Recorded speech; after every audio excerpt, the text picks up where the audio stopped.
கர்த்தருடைய பரிசுத்த நாமம் மகிமைப்படுவதாக. இந்த 34வது நாளிலும் தொடர்ந்து வெளிப்படுத்தின விசேஷம் வேதபாட வகுப்பிலே கர்த்தருடைய வார்த்தையை தியானிக்கும்படியாய் தேவன் தந்த நல்ல கிருபைகளுக்காக நான் கர்த்தரை துதிக்கிறேன், ஸ்தோத்தரிக்கிறேன். இந்த நாளிலும் கர்த்தருடைய ஆவியானவர் நம் ஒவ்வொருவரோடு பேசும்படியாய் நம்ம எல்லார் கண்களை மூடி ஆவியான பிரசன்னத்துக்கு ஒப்பு கொடுப்போமா? எல்லார் கண்களை மூடி எங்களோடு பேசுங்கப்பான்னு சொல்லி, ஸ்தோத்திரம் ஆண்டவரே, நாங்கள் துதிக்கிறோம் துதிக்கிறோம் துதிக்கிறோம். எங்கள் அன்பு தகப்பனே, நன்றியோடு நாங்கள் உண்மை துதிக்கிறோம். ஆசீர்வாதமான இந்த நல்ல வேத படகுப்பின் நேரத்துக்காக துதிக்கிறோம் அப்பா. இந்த நாளிலும் நம்முடைய குமாரனாம் இயேசுவின் நாமத்திலே நாங்கள் ஜெபிக்கிறோம் தகப்பனே. இந்த நாளில் நாங்கள் தியானிக்கிறதான நம்முடைய நல்ல வார்த்தைகள் மூலமாய் எங்களோடு நீர் பேசும்படி நாங்கள் ஜெபிக்கிறோம் அப்பா. ஆண்டவரே, நம்முடைய வசனங்கள் ஒவ்வொரு இருதயத்துக்கும் அது ஆண்டவரே ஸ்தோத்திரம் மிகுந்த பிரயோஜனம் உள்ளதாய், எங்களை உருவாக்கத்தக்கதாய், எங்களை பலப்படுத்தக்கதாய் உதவி செய்யுங்க. நம்முடைய வார்த்தைகளை தியானிக்கும் பொழுது அதிகமாய் வருகை குறித்து வாஞ்சையுள்ளவர்களாக, அந்த நித்திய ஜீவனை குறித்து தாகமும் ஏக்கம் உள்ளவர்களாக நாங்கள் உருவாக்கப்பட கற்று உதவி செய்யுங்கப்பா. உலகத்தின் மீது இருக்கிறதான ஸ்நேகம் எங்களுக்குள்ள அது மறையவும், பரலோகத்தை குறித்ததான வாஞ்சை எங்களுக்குள்ள பெருகவும் எங்கள் ஆவியான உதவி செய்யுங்கப்பா. உடைய கரங்களை ஒப்பு கொடுக்கிறோம். தடைகளை மாற்றும். கேட்கிறதான எல்லா பிள்ளைகள் மேலேயும் பரிசுத்த ஆவியின் கரம் இருக்கட்டும். பரிசுத்த ஆவியான கிரியை செய்யும்படியாய் நான் ஜெபிக்கிறோம். இயேசுவின் நாமத்தில் ஜெபிக்கிறோம் நல்ல பிதாவே, ஆமேன். ஆமேன். உட்காருவோம். கர்த்தருடைய பரிசுத்த நாமம் மகிமைப்படுவதாக. தொடர்ந்து 34வது நாளிலும் கர்த்தருடைய வார்த்தையை நாம் தியானிக்கப் போகிறோம். கடந்த நாட்களில் நாம் மகா உபத்திரவ காலம் என்கிற தலைப்பில் பிந்தின 3.5 ஆண்டுகளில் நடக்கப் போகிறதான கர்த்தருடைய மகா கோபாக்கினை, கடைசி கோபாக்கினைகளை குறித்து நாம் தியானித்தோம். அதை தொடர்ந்து அந்தி கிறிஸ்துவின் ஆளுகைக்கு கர்த்தர் முடிவு உண்டாக்கப் போவதை குறித்ததான அந்த வாதையை நாம் பார்த்தோம். 17, 18 அதிகாரங்களில் அந்தி கிறிஸ்துவுக்கு ஆதரவாய் இருக்க போகிறதான பாபிலோனிய சபையின் அழிவை குறித்தும், பாபிலோன் நகரின் அந்த வியாபார செருக்கின் நிமித்தம் உண்டான இந்த பாபிலோன் நகரினுடைய பாவ கரைகள் நிமித்தம் அந்த பாபிலோன் நகரம் அழிக்கப்படுவதை குறித்தும் நாம் 17, 18 அதிகாரங்களிலும் தியானித்தோம். தொடர்ந்து 19ஆம் அதிகாரத்தில் முதல் 10 வசனங்களை ஆட்டுக்குட்டியானவரின் கல்யாணம் என்கிற தலைப்பில் நாம் தியானிக்க போகிறோம். 19ஆம் அதிகாரம் 1 - 10 வசனங்கள் வரை இருக்கிற பகுதியை ஆட்டுக்குட்டியானவரின் கல்யாணம் என்கிற தலைப்பில் நாம் தியானிக்க போகிறோம்.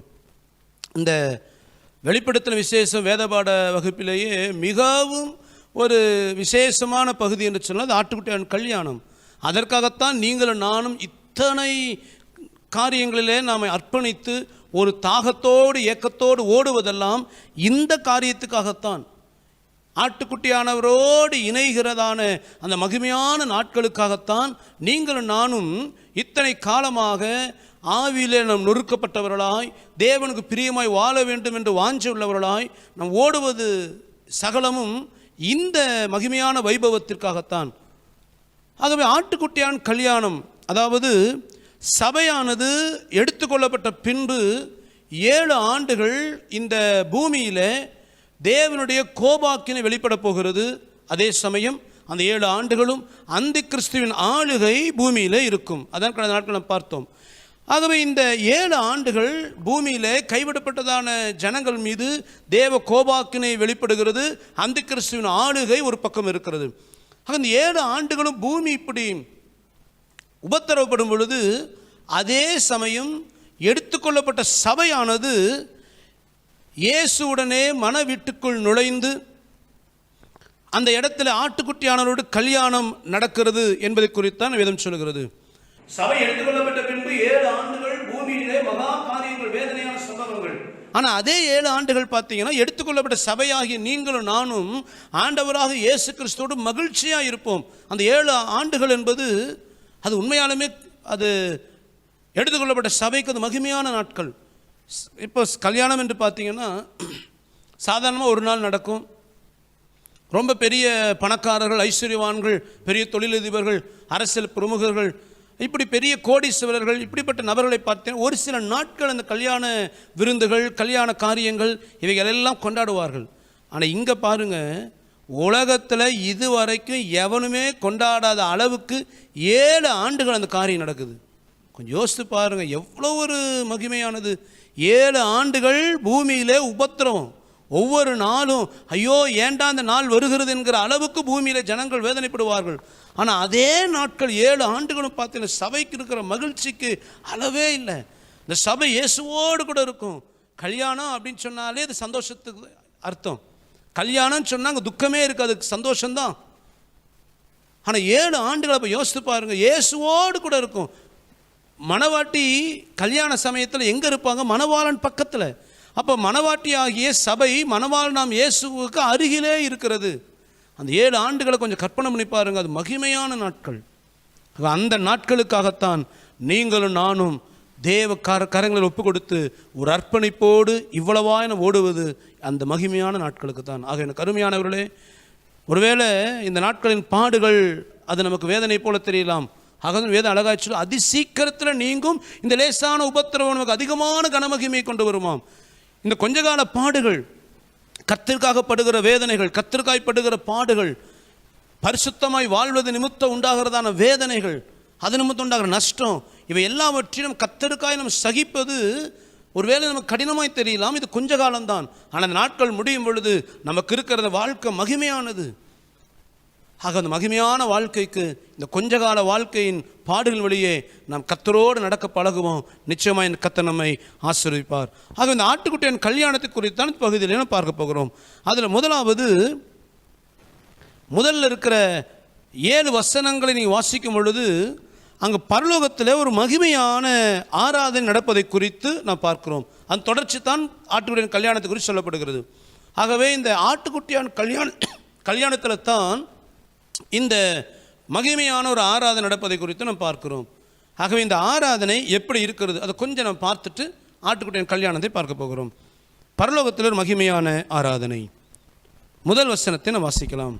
இவைகளுக்கு பின்பு பரலோகத்தில் திரளான ஜனக்கூட்டம் இடுகிற ஆரவாரத்தை கேட்டேன். நல்ல கவனிங்க, இவைகளுக்கு பின்பு. இப்ப யோவான் ஒரு ஆரவார சத்தம், திரளான ஜனக்கூட்டம் பரலோகத்தில் ஆரவாரம் இடுகிறதான சத்தத்தை யோவான் கேட்கிறார். எப்போ கேட்கிறார் என்றால் இவைகளுக்கு பின்பு. எவைகளுக்கு பின்பு அப்படின்னு சொன்னால் இந்த பாபிலோன் சபையும் அந்த பாபிலோன் நகரமும் அழிந்து போகிறதான காரியங்களை குறித்து யோவானுக்கு வெளிப்படுத்தப்படுகிறது. அதாவது அந்திகிறிஸ்துவுக்கு ஆதரவாக இருந்த வேசித்தனம் பண்ணின ஜனங்களை எல்லாரையும் தன் வேசித்தனம் பண்ணும்படி தன்னுடைய வேசித்தனத்தினால் வஞ்சித்ததான அந்த பாபிலோனை சபையும் தன்னுடைய வியாபார மிகுதியினால் ஜனங்களை உல்லாச வாழ்க்கைக்குள் இழுத்ததான பாபிலோன் நகரமும் அழிய போகிறது என்கிறதான வெளிப்பாடு யோவான் கொடுக்கப்படுகிறது. அந்த வெளிப்பாடு யோவான் பார்க்கிறார். பாபிலோன் சபை, அந்த ராஜாக்கள் எரிக்கப்படுகிறது. பாபிலோன் நகரம் தேவனுடைய கோபத்தினால் அது அக்கினிக்கு எரிக்கப்படுகிறது. இது எல்லாம் காண்பிக்கப்பட்ட பின்பு யோவான் இப்போ ஒரு சத்தத்தை கேட்கிறார். அந்த சத்தம் அது ஒரு ஆரவாரத்தின் சத்தத்தை போல இருக்கிறது என்பதை நாம் பார்க்கிறோம். இதில் ஒரு காது புரிந்து கொள்ளுங்க.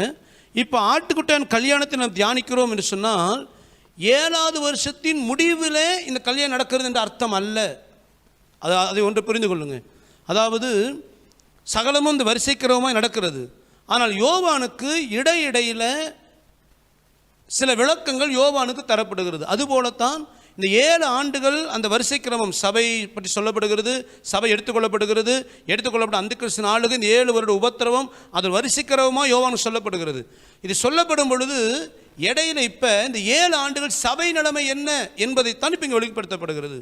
ஆகவே இங்கே 19ஆம் அதிகாரத்திலே ஆட்டுக்குட்டியாரின் கல்யாணம் என்று சொல்லும் பொழுது 7வது ஆண்டு முடிவடைகிற பொழுது தான் அங்கு சபைக்கு அங்கே ஆட்டுக்குட்டியான் கல்யாணம் நடக்கிறது என்ற அர்த்தம் அல்ல. சபை எடுத்துக்கொள்ளப்பட்ட பின்பே இந்த சம்பவம் நடக்கிறது. இதுவரைக்கும் இந்த அதிகாரங்கள் பூமி நடக்கிறது யோவான் வெளிப்படுத்தப்பட்டது. இதே நேரத்தில் பரலோகத்தில் என்ன நடக்குது, அதாவது எடுத்துக்கொள்ளப்பட்ட சபைக்கு என்ன நடக்குது. இந்த பேரலெல்லாம் இங்கே பூமியில் இந்த 7 வருஷம் நடக்கிறது, இதை காண்பிச்சிட்டாரு. இப்போ காண்பிக்கிறது இந்த 7 ஆண்டுகள் அங்கே எடுத்துக்கொள்ள சபைக்கு நடக்கிறது. ஆகவே இந்த சம்பவங்கள் சபை எடுத்துக்கொள்ளப்பட்ட உடனே நடக்கிற சம்பவங்கள், அதை மனதில் வைத்துக் கொள்ளுங்கள். ஆக இந்த கல்யாணம் எப்படி இருக்கும், சபை எடுத்துக்கொள்ளப்பட்ட பின்பு இப்போ நம்ம எப்படி தியானிக்கிறோம் அப்படின்னா, சபை இப்போ எடுத்துக்கொள்ளப்பட்டுருச்சு, எடுத்துக்கொள்ளப்பட்ட உடனே அங்கே என்ன நடக்குது அதைத்தான் இப்போ நாம் தியானிக்க போகிறோம். இதில் விசேஷமாக இதில் சில காரணம் தெரிந்து கொள்ளணும். என்ன அப்படின்னா,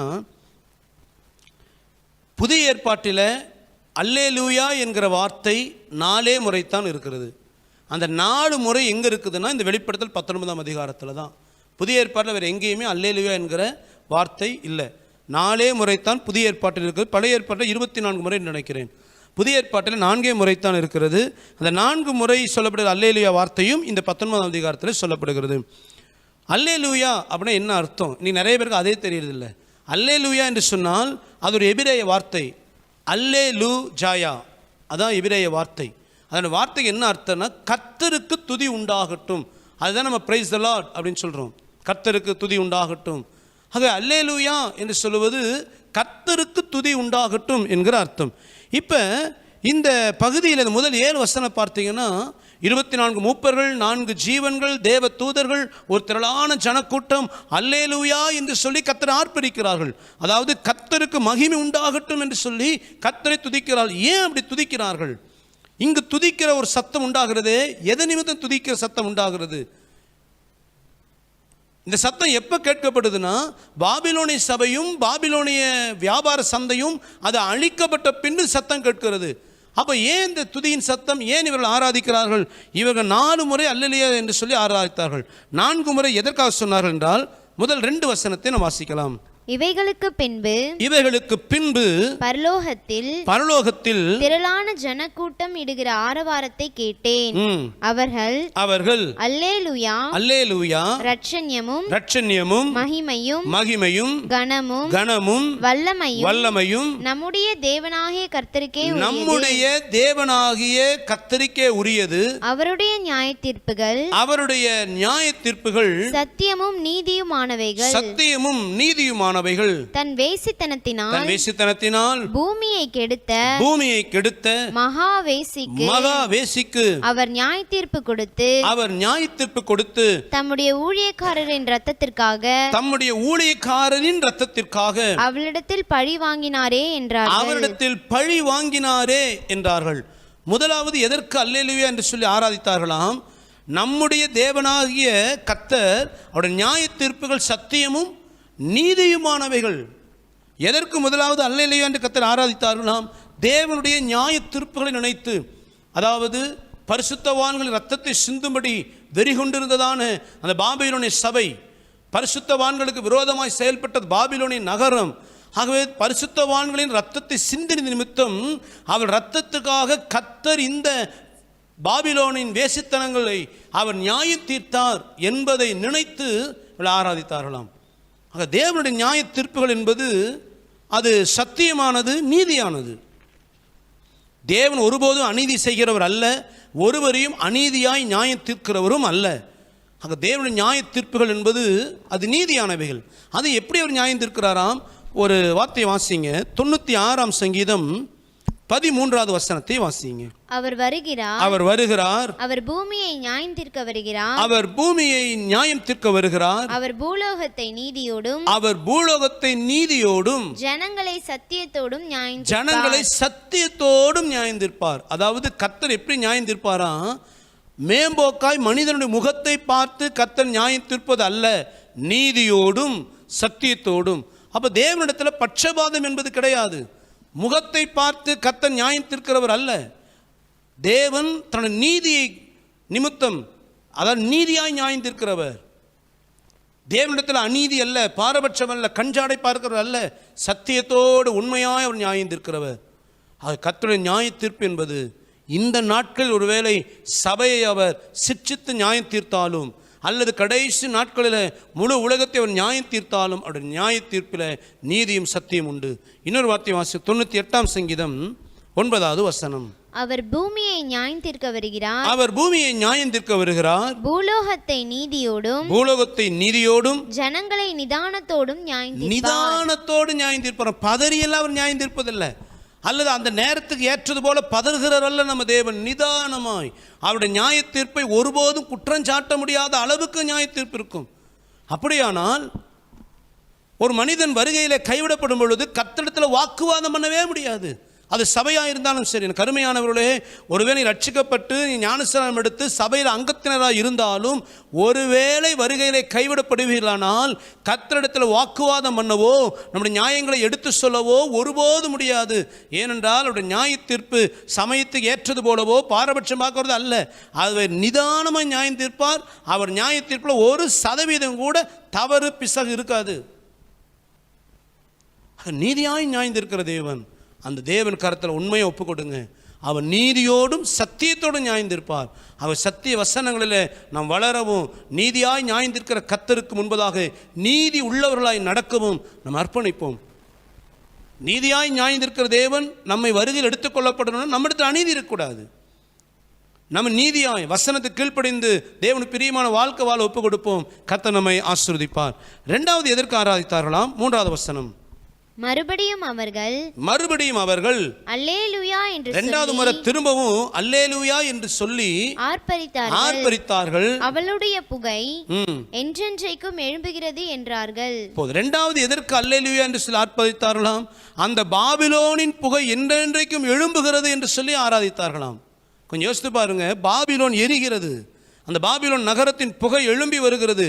அந்த புகையை பார்த்து மகிழ்ச்சியாய் கர்த்தரை ஆராதித்தார்களாம். ஏனென்று சொன்னால் இந்த பாபிலோனின் அழிவு பரலோகத்துக்கு மகிழ்ச்சியாக இருந்தது. ஏன் பாபிலோனின் அழிவு பரலோகத்துக்கு மகிழ்ச்சியாக இருந்தது? பாபிலோனின் அழிவு என்பது சத்துருவின் கிரியைகள் அழிக்கப்படுவதற்கு அடையாளம். அந்திக்கிறிஸ்து இந்த பாபிலோனின் சபையை வைத்துத்தான் அந்த பாபிலோன் சபையின் வேசித்தனங்கள், பாபிலோன் சபையினுடைய அருவருப்புகளை வைத்து ஜனங்களை வஞ்சித்து கொண்டிருந்தான்.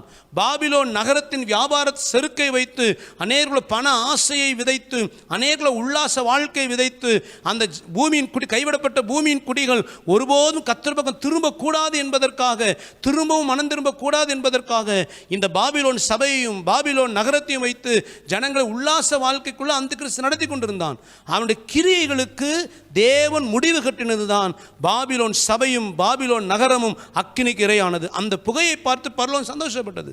அப்ப எப்பெல்லாம் சத்துருவின் கிரியைகள் அழிக்கப்படுதோ அப்பொழுதெல்லாம் பரலோகம் சந்தோஷப்படுமாம். ஆகவேதான் வசனம் சொல்லுகிறது, வாசிங்க.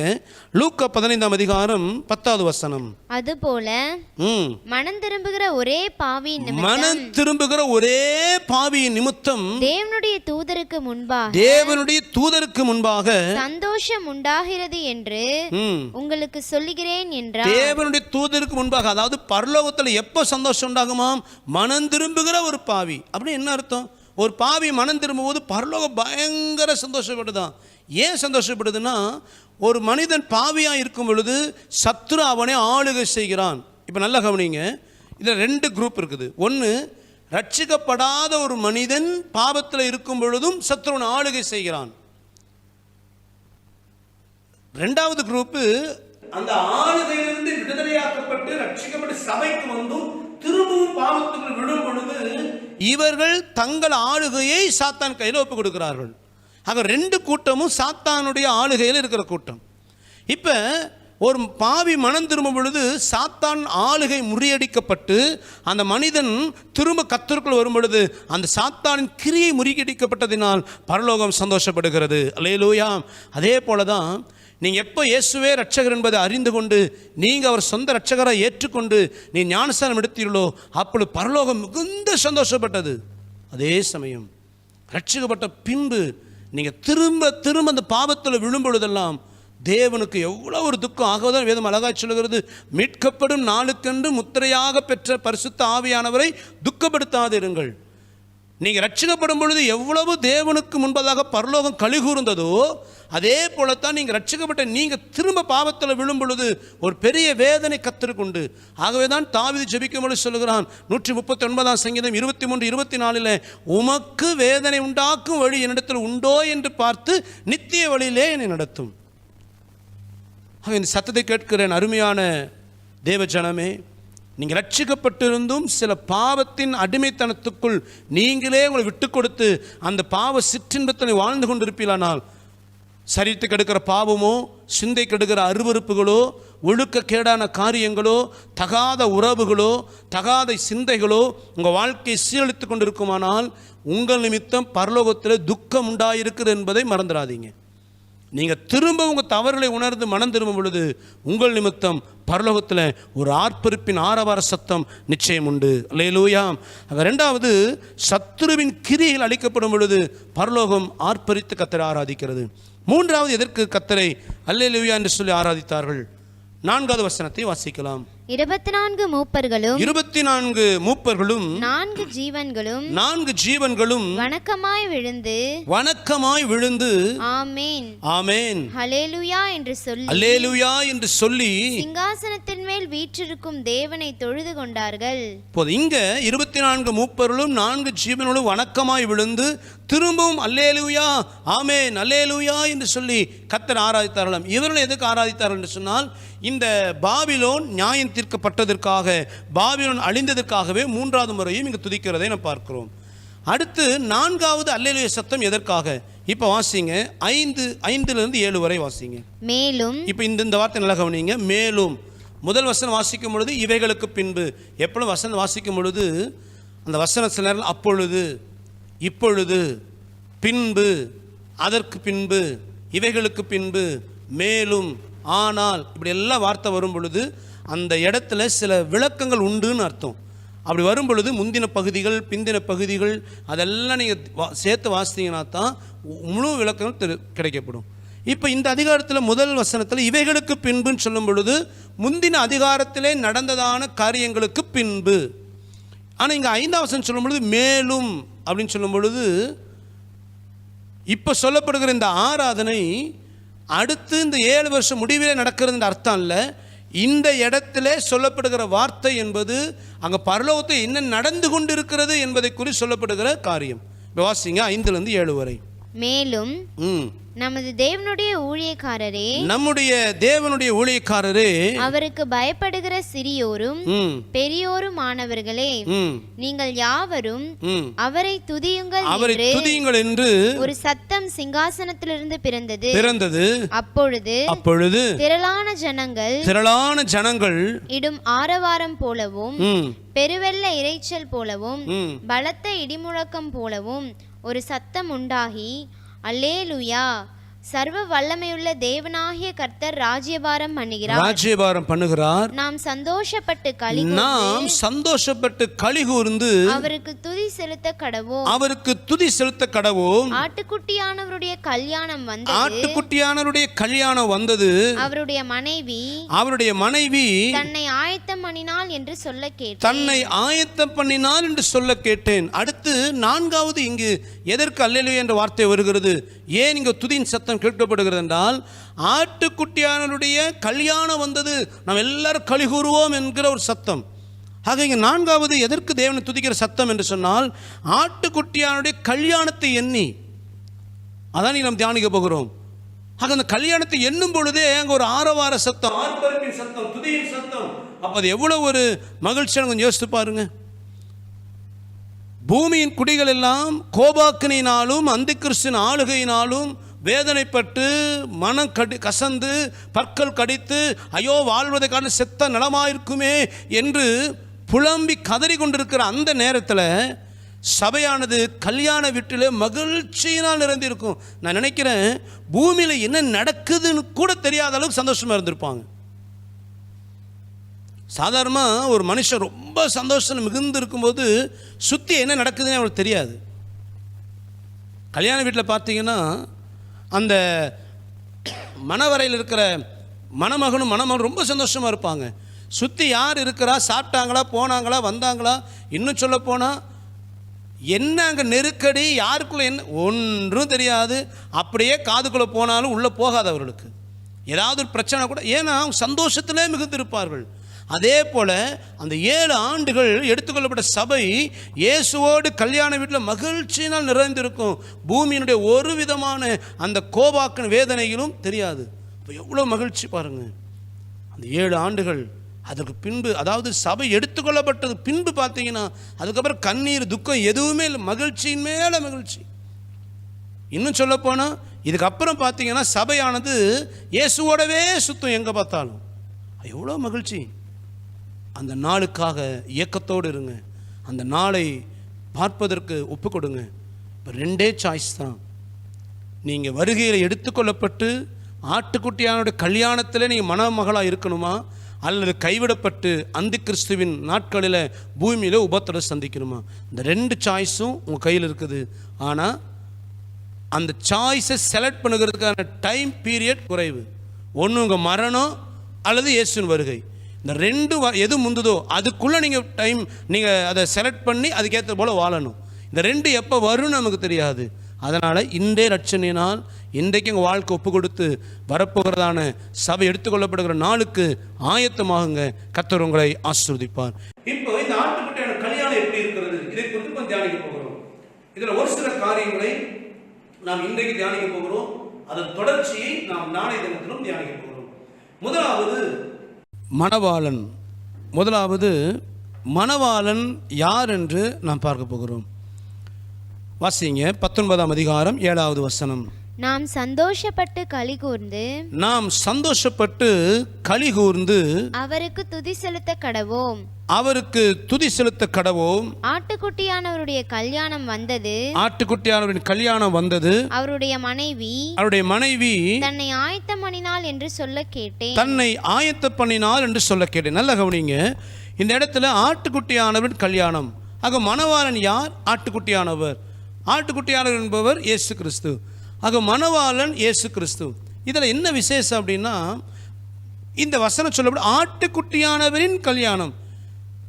மணவாட்டி சபையின் கல்யாணம்னு சொல்லப்பட்டிருக்கலாமே, ஏன்னா சபை தான் கல்யாணத்துக்கு எடுத்துக்கொள்ளப்படுது. அப்போ இது என்ன சொல்லப்பட்டிருக்கலாம்? மணவாட்டி சபையின் கல்யாணம் வந்தது. அப்படி சொல்லப்படாமல் ஏன் ஆட்டுக்குட்டியான கல்யாணம் சொல்லப்படுது அப்படின்னா, இந்த கல்யாணம், இந்த மகிமையான காரியம் சபையாகிய உங்களுக்கும் எனக்கும் எவ்வளவு மகிழ்ச்சியோ அதை விட அதிக மகிழ்ச்சி ஆட்டுக்குட்டியானவருக்கு. அல்லேலூயா, அல்லேலூயா. ஆகவே இந்த கல்யாணம் நமக்கு எவ்வளோ முக்கியம். நான் இயேசுவை எப்பொழுது பார்ப்பேனோ, அவர் எப்பொழுது தரிசிப்பேனோ, அவரது எப்போ எடுத்துக்கொள்ளப்படும் என்று நம் இருதயம் ஏங்குகிறது. நம்ம இருதயம் எவ்வளோ ஏங்குதோ அதை விட ஏங்குகிற இருதயம் கர்த்தரின் இருதயம். அதனால தான் அவர் இது நம்முடைய கல்யாணம் சொல்லாமல் அவருடைய கல்யாணம் இது எவ்வளோ முக்கியமானது அவர் பார்வையில். சபை எடுத்துக்கொள்ளப்பட்டு அவரோடு சேர்ந்திருப்பதை அவர் எவ்வளோ எதிர்பார்க்கிறாரு, எவ்வளோ விரும்புகிறாரு. ஏசப்பா உங்களை என்னை எடுத்துக்கொள்ளப்படுவதற்காக, நம்ம எடுத்துக்கொள்வதற்கு அவர் எவ்வளோ ஏங்குகிறார். அதற்கு அடையாளமாகத்தான் ஆண்டவர் இது ஆட்டுக்குட்டியான கல்யாணம் என்று சொல்லுகிறார். இதில் இன்னும் சில விசேஷங்களை புரிந்து கொள்ளணும். இந்த சபையை இயேசு கிறிஸ்துவின் மணவாட்டியாகவே கர்த்தர் நியமித்தார். எப்போ நியமித்தார் தெரியுங்களா? வாசிங்க எபேசியர் 1 அதிகாரம் 4வது வசனம். தமக்கு முன்பாக நாம் அன்பில் பரிசுத்தம் உள்ளவர்களும் குற்றமில்லாதவர்களுமாய் இருப்பதற்கு அவர் உலக தோற்றத்திற்கு முன்னே கிறிஸ்துவுக்குள் நம்மை தெரிந்து கொண்டபடி. நல்ல கவனிங்க. நம்மை ஆண்டவர் எப்ப தெரிந்து கொண்டாராம்? உலக தோற்றம் முன்னதாகவே. ஆகவே இந்த மணவாட்டியை தேவன் எப்பொழுது தெரிந்து கொண்டார்? உலகம் தோற்றம் முன்னதாக. அப்போ நல்ல கவனித்து, அதான் கர்த்தருடைய ஞானம், அது அனந்த ஞானம் உள்ளது. ஒருவராலும் தேவனுடைய ஞானம் எப்படிப்பட்டது என்பதை ஆராய முடியாது. அவருடைய திட்டங்களை ஒருவராலும் புரிந்து கொள்ள முடியாது. நாம் நினைக்கிறோம் சபைங்கிறது திடீர்னு உருவாச்சு, பெந்தகோஸ்தே நாளிலே ஆதி அப்போஸ்தலர் கூடின அப்பொழுதுதான் சபை என்பதே வந்தது, உண்மை. ஆனால் இந்த திட்டம் கர்த்தர் சிந்தையில் எப்போ இருந்துச்சுன்னா, உலகம் தோன்றுவதற்கு முன்னதாக. அப்போது நீங்களும் நானும் ரட்சிக்கப்பட்டு அவருடைய மணவாட்டியாக காத்திருக்க வேண்டும் என்பது இன்றைக்கு நேற்றைக்கு உண்டான காரியம் அல்ல. உலகம் தோற்ற முன்னதாகவே உங்கள் பேரையும் என் பேரையும் ஏசப்பா எழுதி வைத்தார். உங்களை என்னை முன்குறித்தார். உங்களை என்னையோட மணவாட்டியாகவே அவர் ஆயத்தப்படுத்தினார். அப்போ நம்ம எவ்வளோ விசேஷமானவர்கள் கொஞ்சம் யோசித்து பாருங்க. இதை நீ புரிந்து ஏன் இதை சொல்லுகிறேன் என்றால், இந்த வைபவத்தை ஆண்டவர் இயேசு எவ்வளோ எதிர்பார்க்க பாருங்க. மணவாட்டி சபையை இன்னைக்கு நேற்றைக்கு அவர் தீர்மானிக்கல, உலகம் தோற்றம் முன்னதாகவே இந்த சபையை மணவாட்டியும் தீர்மானிச்சிட்டார். அப்போ அன்றிலிருந்து இதுவரைக்கும் ஏக்கத்தோடு இருக்கிறார். அந்த ஏக்கத்தின் வெளிப்பாடு தான் ஆட்டுக்குட்டியானவரின் கல்யாணம். அது சபை என்கிறது உலகம் தோற்ற முன்பு முன்குறிக்கப்பட்டது. ஆனால் உலகத்திற்கு வெளிப்படுத்தப்பட்டது சபை ஆவின் அபிஷேகத்தை பெற்ற பின்புதான். நீங்கள் 2 கொரிந்தியர் 11ஆம் அதிகாரம் முதல் 2 வசனம் வாசித்து பாருங்க. அங்கே தான் பவுல் சொல்லுவார், உங்களை கற்புள்ள கன்னிகையாக ஒரே புருஷனாக கிறிஸ்து இயேசுக்கு நியமித்திருக்கிறேன். அப்போ சபையானது இயேசு கிறிஸ்துவுக்கு நியமிக்கப்பட்டது. இயேசு மணவாளன் என்பது பெந்தகோஸ்து நாளுக்கு அப்புறம் உலக வெளிப்படுத்தப்பட்டுச்சு. ஆனால் குறிக்கப்பட்டது உலக தோற்றம் முன்னதாக. ஆகவே ஆண்டவர் இயேசு இந்த காரியத்தை எவ்வளவு எதிர்பார்க்க, இன்னும் சொல்ல போனால் இந்த கல்யாணங்கிறது முழுக்க முழுக்க இயேசுவுக்காகவே குறிக்கப்பட்டது. ஒருவேளை நமக்கு ஏக்கம், நம்ம எடுத்துக்கொள்ளப்பட்டு சபை நாம் எடுத்துக்கொள்ளப்பட்டு இயேசுவோடு இணையணும், நமக்கு ஏக்கம் இருக்குது. ஆனால் இன்னும் சொன்னால் இந்த கல்யாணங்கிறது, இந்த காரியமே இயேசு கிறிஸ்துவுக்காக ஏற்படுத்தப்பட்டது. அதன் முக்கியத்துவத்தை உணர்த்துவதற்காக தான் இது ஆட்டுக்குட்டியானவரின் கல்யாணம். உங்களை என்னை பார்க்கறதுக்கு இயேசப்பா ஏக்கத்தோடு இருக்கிறான். அந்த கல்யாணத்தில் நீங்கள் நான் அவரோடு இணைவதில் அவர் ஏக்கத்தோடு எதிர்பார்க்கிறார். அந்த வரைக்கு ஆயத்தமாகவும் கர்த்தரை ஆசீர்வதிப்பார். அப்போ முதலாவது மணவாளன் ஆட்டுக்குட்டியானவர். 2வது மணவாட்டி. வாசிங்க 2 கொரிந்தியர் 11ஆம் அதிகாரம் 1-2 வசனங்கள்.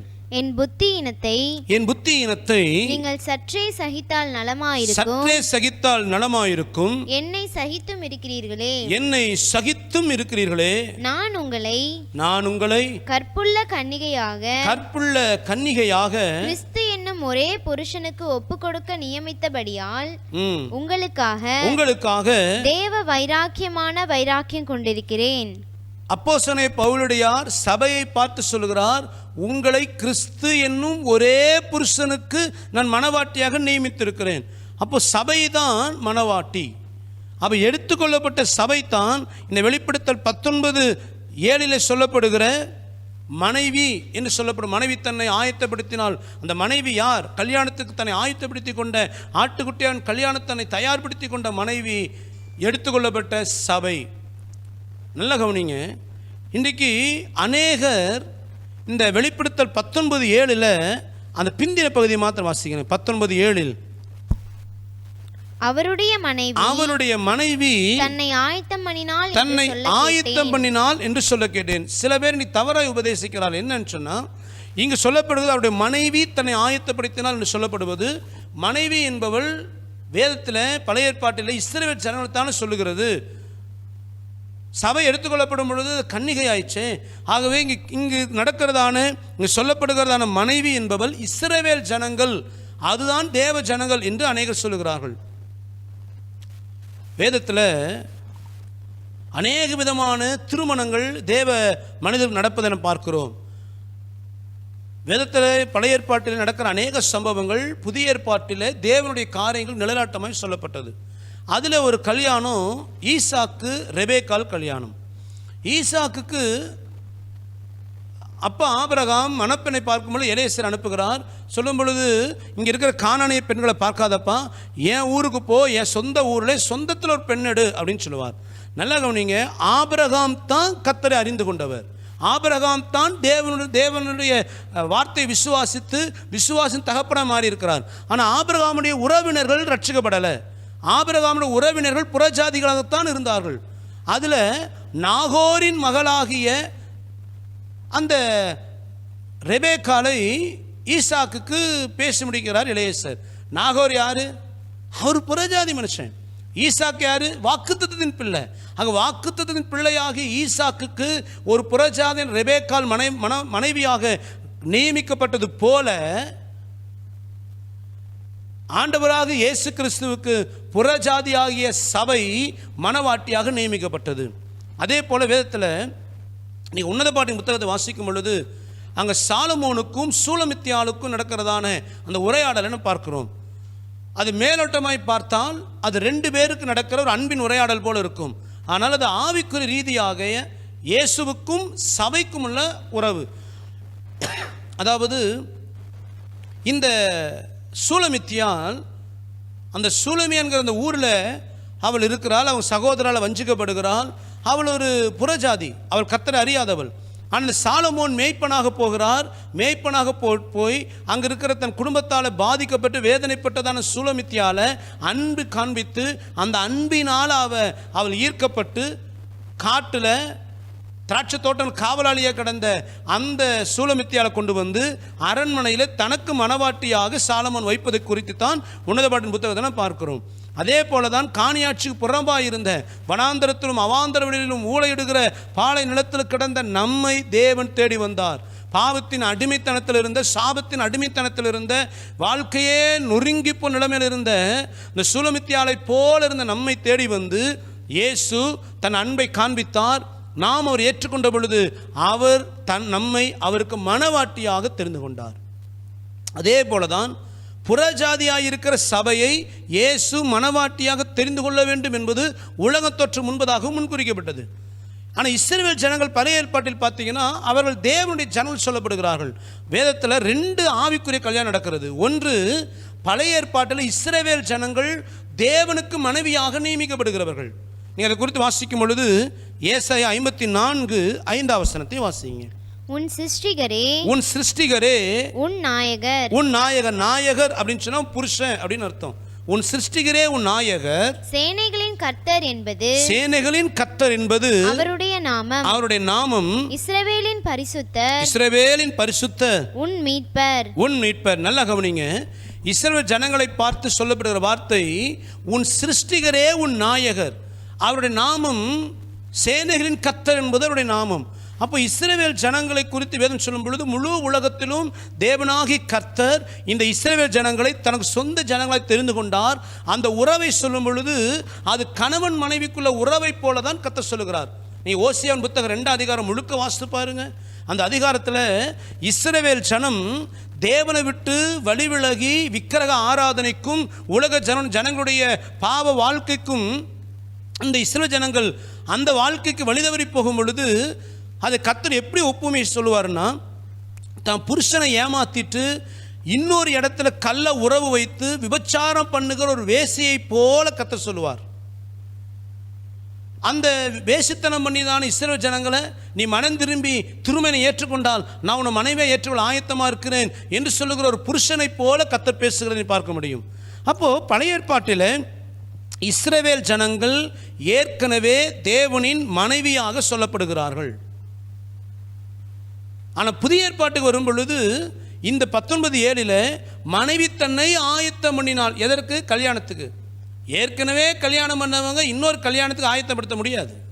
இப்போ ஹஸ்பண்ட் ஒய்ஃப் 2 பேர் இருக்கிறாங்க, கல்யாண நாளை கொண்டாடலாம், திரும்ப திரும்ப டெய்லி கல்யாணம் பண்ண முடியாது. அப்போ மனைவியை திரும்ப கல்யாணத்துக்கு ஆயத்தமாக முடியாது. பழைய ஏற்பாட்டின்படி இஸ்ரவேல் ஜனங்கள் ஏற்கனவே மனைவியாக நியமிக்கப்பட்டவர்கள், தேவனோடு உறவாடுகிறவர்கள், தேவனை பிதாவாகிய தேவனை கணவனாகவும் மனைவியாகவும் அங்கு சொல்லப்படுவதை பார்க்கிறோம். அப்போ இஸ்ரவேல் ஜனங்கள் திரும்ப கல்யாணத்துக்கு ஆயத்தம் பண்ணினால் என்று சொல்லப்பட முடியாது. அப்போ இங்கே சொல்லப்படுகிறது இஸ்ரவேல் ஜனங்கள் அல்ல, எடுத்துக்கொள்ளப்பட்ட சபை. ஆகவே இந்த ஆட்டுக்குட்டியான் கல்யாணத்தில் மணவாளன் இயேசு கிறிஸ்து, மணவாட்டி எடுத்துக்கொள்ளப்பட்ட சபை. அடுத்து 3வது கல்யாணம் நடக்கும் இடம். இந்த வெளிப்படுத்தும் விசேஷ புத்தகத்தை வைத்து குறித்த ஒரு காரியத்தை புரிந்து கொள்ளணும். நமக்கு ஆவியானவர் விளங்கி கொடுக்கிற விதத்தில் தான் விளங்கி கொள்கிறோம். இப்போ நாம் இதை தியானிக்கிறோம் என்று சொன்னால் இப்படித்தான், இதுக்கு ஒரு சதவீதம் குறைவோ கூடவோ இருக்காது என்று யாருமே சொல்ல முடியாது. யாருமே சொல்ல வெளிப்படுத்தின விசேஷ சொல்லப்படுகிற காரியம் என்பது நம்ம புத்திக்கு என்ன விளங்கி இருக்கிறோமோ, ஆவியான என்ன உணர்த்துறோம் அதை மட்டும்தான் நம்ம சொல்ல முடியும். யாருமே இதுதான் இதுக்கு மீறி கிடையாது என்று சொல்ல முடியாது. வசனத்தின் அடிப்படையில் ஆவியானவங்க எதை கற்றுக் கொடுக்குறாரோ அதை தான் நம்ம தியானிக்க. இதை விட பெரிது நீ புரிந்து சொல்கிறேனே, ஃப்ளைட்டில் இது வரைக்கும் போகாத ஒரு நபர், அவர் இன்னைக்கு திடீர்னு ஃப்ளைட்டில் போகிறதுக்கு வாய்ப்பு கிடைக்குதுன்னு வச்சுக்கோங்க. ஃப்ளைட்டை பேப்பரில் பார்த்துருக்கலாம், டிவியில் பார்த்துருக்கலாம். ஸோ அதை குறித்து ஒரு சிந்தை இருக்கும், இப்படி தான் ஃப்ளைட் இருக்கும். சில விஷயங்களை கேள்விப்பட்டிருப்பார். போனவங்க, ஏற்கனவே ட்ராவல் பண்ணவங்க, வெளிநாடு போனவங்க, ஃப்ளைட்டில் சுற்றினவங்களாம் இப்படி இருக்கும் அப்படி இருக்குமா. இப்போ இதெல்லாம் மூளை அறிவு, இப்படிலாம் இருக்குன்னு இதெல்லாம் கேட்டு கற்பனை தான் வளர்த்து கொள்ள முடியும். ஆனால் உண்மையான இந்த ஏர்போர்ட்டுக்குள்ளே போகும் பொழுது அந்த ஃப்ளைட்டை பார்க்கும் பொழுது அது உள்ளே போகும் பொழுது உண்டாகிற அனுபவம் எப்படி இருக்குன்னா, சேபா நாட்டு ஸ்திரீ சாலமன்ட்ட வரும்போது வார்த்தை சொல்லுவா. என்ன வார்த்தைன்னா, உன் ஞானத்தை குறித்து எனக்கு சொன்னாங்க, ஆனால் இப்போ நான் பார்க்குறதுல பாதி கூட நான் கேள்விப்படலை. எனக்கு நான் கேள்விப்பட்டதை காட்டும் உன் ஞானமும் ஆசீர்வாதமும் அதிகமாக இருக்குது. அதே போல் தான் ஃப்ளைட்டில் போகிறவனும் என்னென்னமோ சொன்னாங்க, உள்ளே வந்தால் இப்படியெல்லாம் இருக்குது. அதே போல தான் வெளிப்படுத்தும் விஷயம் சொல்லப்படுகிற நம்முடைய ஆவிக்குரிய காரியங்களும் நாம் விளங்கி கொள்ளுகிறது கொஞ்சம், ஆனால் இதை விட மகிமையானதை நாம் பார்க்க போகிறோம். ஆகவே இந்த கல்யாணம் நடக்கிற இடம் இதெல்லாம் நம்ம வேதத்தின் அடிப்படையிலே நாம் ஆவியான துணையோடு தியானிக்கிறோம். ஆனால் இதை விட மகிமையானதை நாம் நேரில் தான் பார்க்க போகிறோம். சரி, கல்யாணம் நடக்கிற இடம் எங்கே? 1 தெசலோனிக்கர் 4:16-17. ஏனெனில் கர்த்தர் தாமே ஆரவாரத்தோடும் பிரதான தூதனுடைய சத்தத்தோடும் தேவ எக்காலத்தோடும் வானத்திலிருந்து இறங்கி வருவார். அப்பொழுது கிறிஸ்துவுக்குள் மரித்தவர்கள் முதலாவது எழுந்திருப்பார்கள். பின்பு உயிரோடு இருக்கும் நாமும் கர்த்தருக்கு எதிர்கொண்டு போக மேகங்கள் மேல் அவர்களோட கூட ஆகாயத்தில் எடுத்துக்கொள்ளப்பட்டு இவ்விதமாய் எப்பொழுதும் கர்த்தருடனே கூட இருப்போம். நல்ல கவனிங்க, சபையானது மேகங்களுக்கு மேலாக எடுத்துக்கொள்ளப்படுகிறது. ஆண்டவர் இயேசுவினுடைய ரகசிய வருகையின் முதல் பகுதியான அந்த சபை எடுத்துக்கொள்ளப்படுகிற, அதாவது 2ஆம் வருகையின் முதல் பகுதியான ரகசிய வருகை, அதில் சபை எடுத்துக்கொள்ளப்படும் பொழுது சபையானது மேகங்களுக்கு மேலாக எடுத்துக்கொள்ளப்படுகிறது. அப்படி மேகங்களுக்கு மேலாக எடுத்துக்கொள்ளப்படும் பொழுது அந்த சபை மத்திய ஆகாயத்தில் இயேசுவை சந்திக்கிறது. இயேசு பரலோகத்தை விட்டு இறங்கி வருகிறார், மணவாளன் இறங்கி வருகிறார். இறங்கி வரும் பொழுது பூமியில் இருக்கிற சபை எடுத்துக்கொள்ளப்பட்டு மத்திய ஆகாயத்தில் மேகங்களுக்கு மேலாக மணவாளனை சந்திக்கும். அதாவது இது இஸ்ரவேலுடைய பாரம்பரிய கல்யாணத்தை நம்ம கொஞ்சம் புரிஞ்சு கொண்டுட்டோம்னா இது ஈஸியாக இருக்கும். கல்யாணம் நிச்சயதார்த்தம் பண்ணப்பட்ட உடனே இந்த கல்யாண நாள் வரும் பொழுது இப்போ இந்த மணப்பெண்ணை மணப்பெண் தோழிகள் என்ன செய்வாங்கன்னா மணமகன் வீட்டுக்கு கூட்டிகிட்டு போவாங்க. அப்படி அதை அடிப்படையில் வைத்து சொல்லப்பட்ட உவமை தான் அந்த மணவாளனுக்கு காத்திருக்கிற கன்னிகைகளின் உவமைகள். இப்போ அந்த மணப்பெண்ணை கூட்டிகிட்டு போவாங்க. அந்த மணப்பெண்ணை கூட்டிகிட்டு போகும்போது மணவாள் என்ன செய்வார்னா எதிர்கொண்டு வருவார். அவர் வீட்டில் இருந்து எதிர்கொண்டு வருவார். இந்த மணப்பெண்ணை கூட்டிகிட்டு போவாங்க. வழியில் மீட் பண்ணுவாங்க. வழியில் மீட் பண்ணும் பொழுது இந்த மணவாள் என்ன செய்வார்னா அந்த தனக்கு மனைவியாக தன் வீட்டுக்கு வரப்போகிறதான அந்த மணப்பெண் தன் மனைவியாக வரப்போகிறவர்களுக்கு சில பரிசுகளை கொடுத்து அவளை அன்பாய் தன் வீட்டுக்கு அப்படியே கூட்டிகிட்டு போவார். அவர் கூட்டிகிட்டு போய் வீட்டுக்குள்ளே போவார், கதவு பூட்டப்படும். இதுதான் இஸ்ரவேலுடைய பாரம்பரிய கல்யாண முறை. இதே அடிப்படையில் தான் இந்த ஆட்டுக்குட்டியின் கல்யாணம் நடக்கிறது. சபையானது இங்கே இருக்கிற தன் இடமாகிய பூமியிலிருந்து மத்திய ஆகாயத்துக்கு டிராவல் பண்ணுகிறது. ஆட்டுக்குட்டியானது தன் புருஷனை சந்திக்க போகிறது. மனைவியை சந்திப்பதற்கு மணவாளன் இயேசு தன்னுடைய இடத்திலிருந்து அவர் இறங்கி வருகிறார். இவங்க 2 கூட்டம் எங்கே சந்திக்கிறது? மத்திய ஆகாயத்தில் சந்திக்கப்பட்ட உடனே அங்கே என்ன நடக்கணும்? மணவாளன் மணப்பெண்ணுக்கு பரிசு கொடுக்கணும். அதைத்தான் வேதம் சொல்லுகிறது. 2 கொரிந்தியர் 5ஆம் அதிகாரம் 10ஆம் வசனத்தை வாசிங்க. ஏனென்றால் சரீரத்தில் அவனவன் செய்த நன்மைக்காவது தீமைக்காவது தக்க பலனை அடையும்படிக்கு நாம் எல்லாரும் கிறிஸ்துவின் நியாயாசனத்திற்கு முன்பாக வெளிப்பட வேண்டும். இங்கு சொல்லப்படுகிற கிறிஸ்துவின் நியாயாசனம் எதை குறிக்கிறது என்றால், எடுத்துக்கொள்ளப்பட்ட சபை கல்யாண வீட்டுக்குள்ள பிரவேசிப்பதற்கு முன்பதாக கிறிஸ்துவின் நியாயாசனத்துக்கு முன்பதாக நிற்கணும். அந்த நியாயாசனத்துக்கு முன்பதாக சபை நிற்கிறது. இந்த கிறிஸ்துவின் நியாயாசனத்தில் அந்த சபையுடைய கிரியைகளுக்கான பலன் கொடுக்கப்படும். அது கொடுக்கப்பட்ட பின்பு 2ஆம் வருகையினுடைய 2ஆம் பகுதியான இயேசு கிறிஸ்துவின் பகிரங்க வருகைக்கு முன்பதாக இந்த நியாயாசனம் இருக்கிற இடத்தில் ஆட்டுக்குட்டியான் கல்யாணம் நடைபெறுகிறது. அதாவது இந்த சபை மத்திய ஆகாயத்தில் எடுத்துக்கொள்ளப்படுது. நியாயாசனம் அங்கே இருக்கிறது. அங்கே தான் பரிசு கொடுக்கப்படுகிறது. அந்த நியாயாசனம், அந்த கிறிஸ்துவின் நியாயாசனத்தை சந்தித்த பின்பதாக இயேசு கிறிஸ்து பகிரங்க வருவதற்கு முன்பாக ஆட்டுக்குட்டியானவரின் கல்யாணம் நடைபெறும். அந்த கல்யாணம் நடப்பதற்கு முன்னதாக என்ன நடக்குது? கிறிஸ்துவின் நியாயஸ்தானத்துக்கு முன்பதாக சபைக்கு மனைவிக்கு பரிசு கொடுக்கப்படுகிறது. அதை குறித்து கொஞ்சம் நம்ம விளக்கமாக வேதத்தில் பார்க்க போகிறோம். இந்த கல்யாணம் அடுத்தடுத்து என்ன நடக்கிறது என்பதான் பார்க்கிறோம். மணவாளனை பார்த்தோம், மணவாட்டியை பார்த்தோம். இப்போ எடுத்துக்கொள்ளப்பட்ட மணவாட்டி மணவாளன் வீட்டுக்கு போகும்பொழுது வழியில் மணவாளனை சந்திக்கிறாள். சந்திக்கும் பொழுது மணவாளன் கொடுக்குற பரிசில வாங்கி கொண்டு மணவாளனுடைய வீட்டுக்குள் நுழைகிறாள். அந்த பரிசு என்ன? இப்போ பார்க்கும்போது கிறிஸ்துவின் நியாயாசனம். இப்போ நல்லா கவனிங்க. அவனவன் சரீரத்தில் செய்த நன்மைக்காவது தீமைக்காவது அவன் தக்க பலனை பெறணும். எங்கே? கிறிஸ்து நியாயாசனம். இந்த கிறிஸ்துவின் நியாயாசனம் இதுக்கு இன்னொரு பேர் பீமா நியாயத்தீர்ப்பு. பீமா நியாயத்தீர்ப்பு பைபிள் எங்கேயும் இல்லை. ஏன் இந்த வார்த்தை வந்ததுங்கிறத பின்னாடி சொல்கிறேன். இப்போ எடுத்துக்கொள்ளப்பட்ட சபை கல்யாண வீட்டுக்குள்ள பிரவேசித்து முன்பதாக எங்கே நிற்குது? கிறிஸ்துவின் நியாயாசனத்துக்கு முன்பதாக. அப்படின்னா எடுத்துக்கொள்ளப்பட்ட சபை திரும்ப நியாயம் தீர்க்கப்படுமா, திரும்ப தண்டிக்கப்படுமா அப்படின்னு யோசிக்கலாம். நியாய தீர்ப்பு அப்படின்னாலே நம்ம எதை தான் சொல்லுவோம்? தண்டிக்கிறது. ஆனால் இங்கு சொல்லப்படுகிறதான நியாயாசனம் தண்டிக்கிற நியாயாசனம் அல்ல. சபை எடுத்துக்கொள்ளப்பட்டு அதுக்கப்புறம் நியாய தீர்ப்பே கிடையாது, தண்டனையே கிடையாது. அதை முதல்ல புரிந்து கொள்ளணும். எடுத்துக்கொள்ளப்பட்ட சபை கிறிஸ்துவின் நியாயாசனம் முன்பாக நிற்கிறது என்றால் எதற்காக? இந்த கிறிஸ்துவின் நியாயாசனம் கிரைஸ்ட் ஜட்ஜ்மெண்ட் சீட். இந்த சீட்டுக்கு மூல பாஷையில் கிரேக்க பாஷையில் புதிய ஏற்பாடு எழுதப்பட்ட அந்த கிரேக்க பாஷையில் கிறிஸ்துவின் நியாயாசனம் என்று சொல்லப்பட்ட இடத்துல பீமா என்கிற கிரேக்க வார்த்தை தான் எழுதப்பட்டிருக்கிறது. இந்த பீமா என்கிற வார்த்தையினுடைய அர்த்தம் என்ன? எதற்கு கிரேக்கத்தில் இந்த வார்த்தை உபயோகப்படுத்துவாங்க? கிரேக்க நாட்டினுடைய கலாச்சாரத்தின் பீமா என்கிற வார்த்தை எதுக்கு பயன்படுத்துவாங்க அப்படின்னா, இந்த ஒலிம்பிக்கில் அந்த ஒலிம்பிக் போன்ற அந்த விளையாட்டுகளில் ஜெயித்தவர்கள் பரிசு பெறுவதற்காக அவங்க ஏறி நிற்கிற அந்த படிக்கட்டு அல்லது அவங்க பரிசு பெறுகிற இடம், அதுக்கு பேர் தான் பீமா என்கிற வார்த்தை. இந்த கிரேக்கத்தில் பீமா என்கிற வார்த்தை விளையாட்டு போட்டிகளில் ஓடி முடித்து பரிசு பெறுவதற்காக செலக்ட் ஆனாங்க பார்த்தீங்களா, அவங்க பரிசு வாங்குவதற்காக நிற்கிற இடத்துக்கு பேர், அந்த ஸ்டேஜுக்கு பேர் தான் பீமா. அந்த வார்த்தை தான் இங்கே கிறிஸ்துவின் நியாயாசனம் என்று சொல்லப்பட்ட இடத்துல எழுதப்பட்டிருக்கிறது. அப்படின்னா இந்த கிறிஸ்துவின் நியாயாசனம் என்பது நியாயம் தீர்க்கிற தண்டிக்கிற இடம் அல்ல, பரிசு கொடுக்கிற இடம். இந்த பீமாங்கிற வார்த்தை புதிய ஏற்பாட்டில் அநேக இடத்துல மொழிபெயர்க்கப்பட்டிருக்குது. அதை வேணால் குறித்து வைத்துக் கொள்ளுங்க. மத்தேயு 27ஆம் அதிகாரம் 19வது வசனத்திலும் யோவான் 19ஆம் அதிகாரம் 13வது வசனத்திலும் பிலாத்துவின் நியாயாசனம் என்று நாம் பார்க்கிறோம். அங்கு இந்த பீமாங்கிற வார்த்தை தான் வைக்கப்பட்டிருக்கிறது.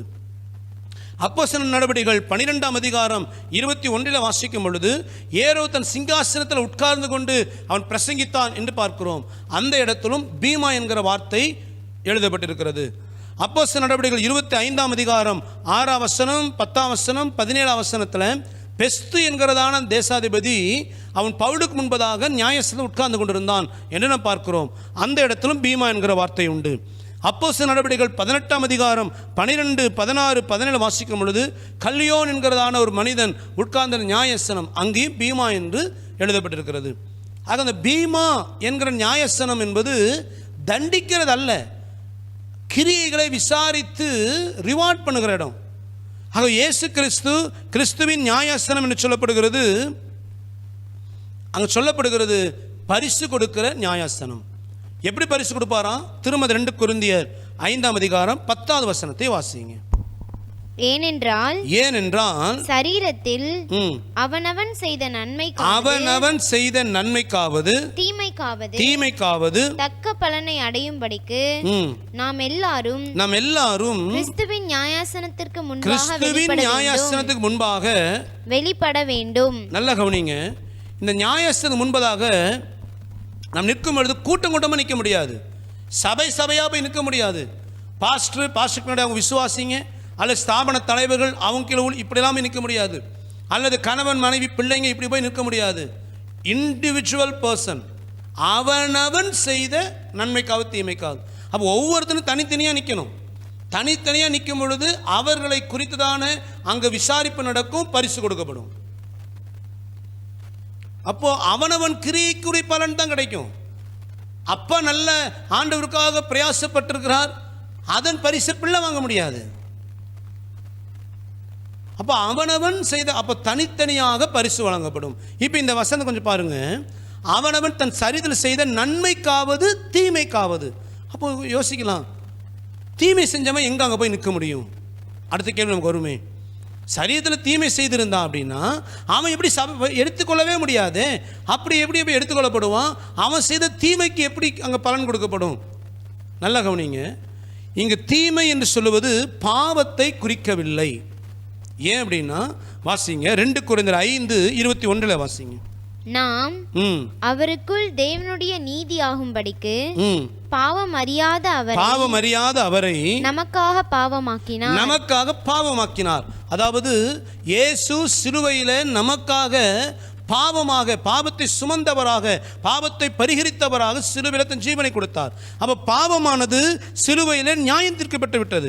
அந்த சிலுவையின் புண்ணியத்தினால்தான் நீங்களாம் ரட்சிக்கப்பட்டு நாம் பாதுகாக்கப்பட்டு பரலோகத்துக்கு எடுத்துக்கொள்ளப்பட்டிருக்கிறோம், வருகையில் எடுத்துக்கொள்ளப்பட்டிருக்கிறோம். அப்ப வருகையில் எடுத்துக்கொள்ளப்பட்டுட்டோம் அப்படின்னாலே நம்முடைய பாவங்கள் எல்லாம் நியாயம் தீர்க்கப்பட்டு விட்டதுன்னு அர்த்தம். அப்ப நம்ம பாவம் அங்கு வராது. நல்லா புரிந்து கொள்ளுங்க. அப்போ பாவம் அங்கு வராது, பாவத்துக்கு நியாய திருப்பம் கிடைக்க போவது இல்லை. ஒரு மனுஷன் ரட்சிக்கப்பட்டும் பாவத்தில் இருந்தால் வருகையிலே எடுத்துக்கொள்ளப்பட முடியாது. ஒரு மனுஷன் ரட்சிக்கப்பட்டும் அநேக தீமையான காரியம் சரீரத்தில் வைத்திருக்கும் பொழுதும் வருகையிலே கைவிடப்பட்டுருவாங்க. அப்போ வருகையில் எடுத்துக்கொள்ளப்பட்டிருக்கிறாங்கன்னு சொன்னால் அங்கு பாவம் நியாயம் தீர்க்கப்படுவதற்கு வாய்ப்பு இல்லை. அப்படி சொல்லப்படுகிற தீமை என்பது எதை குறிக்கிறது? இந்த தீமை என்கிற வார்த்தைக்கு மூல பாஷையில் பவுலாஸ் என்று சொல்லப்படுகிறது. இந்த வசனத்தில் இதன் மூல பாஷை கிரேக்க வார்த்தை பவுலாஸ் என்று PHAULOS பவுலாஸ் என்று சொல்லப்படுகிறது.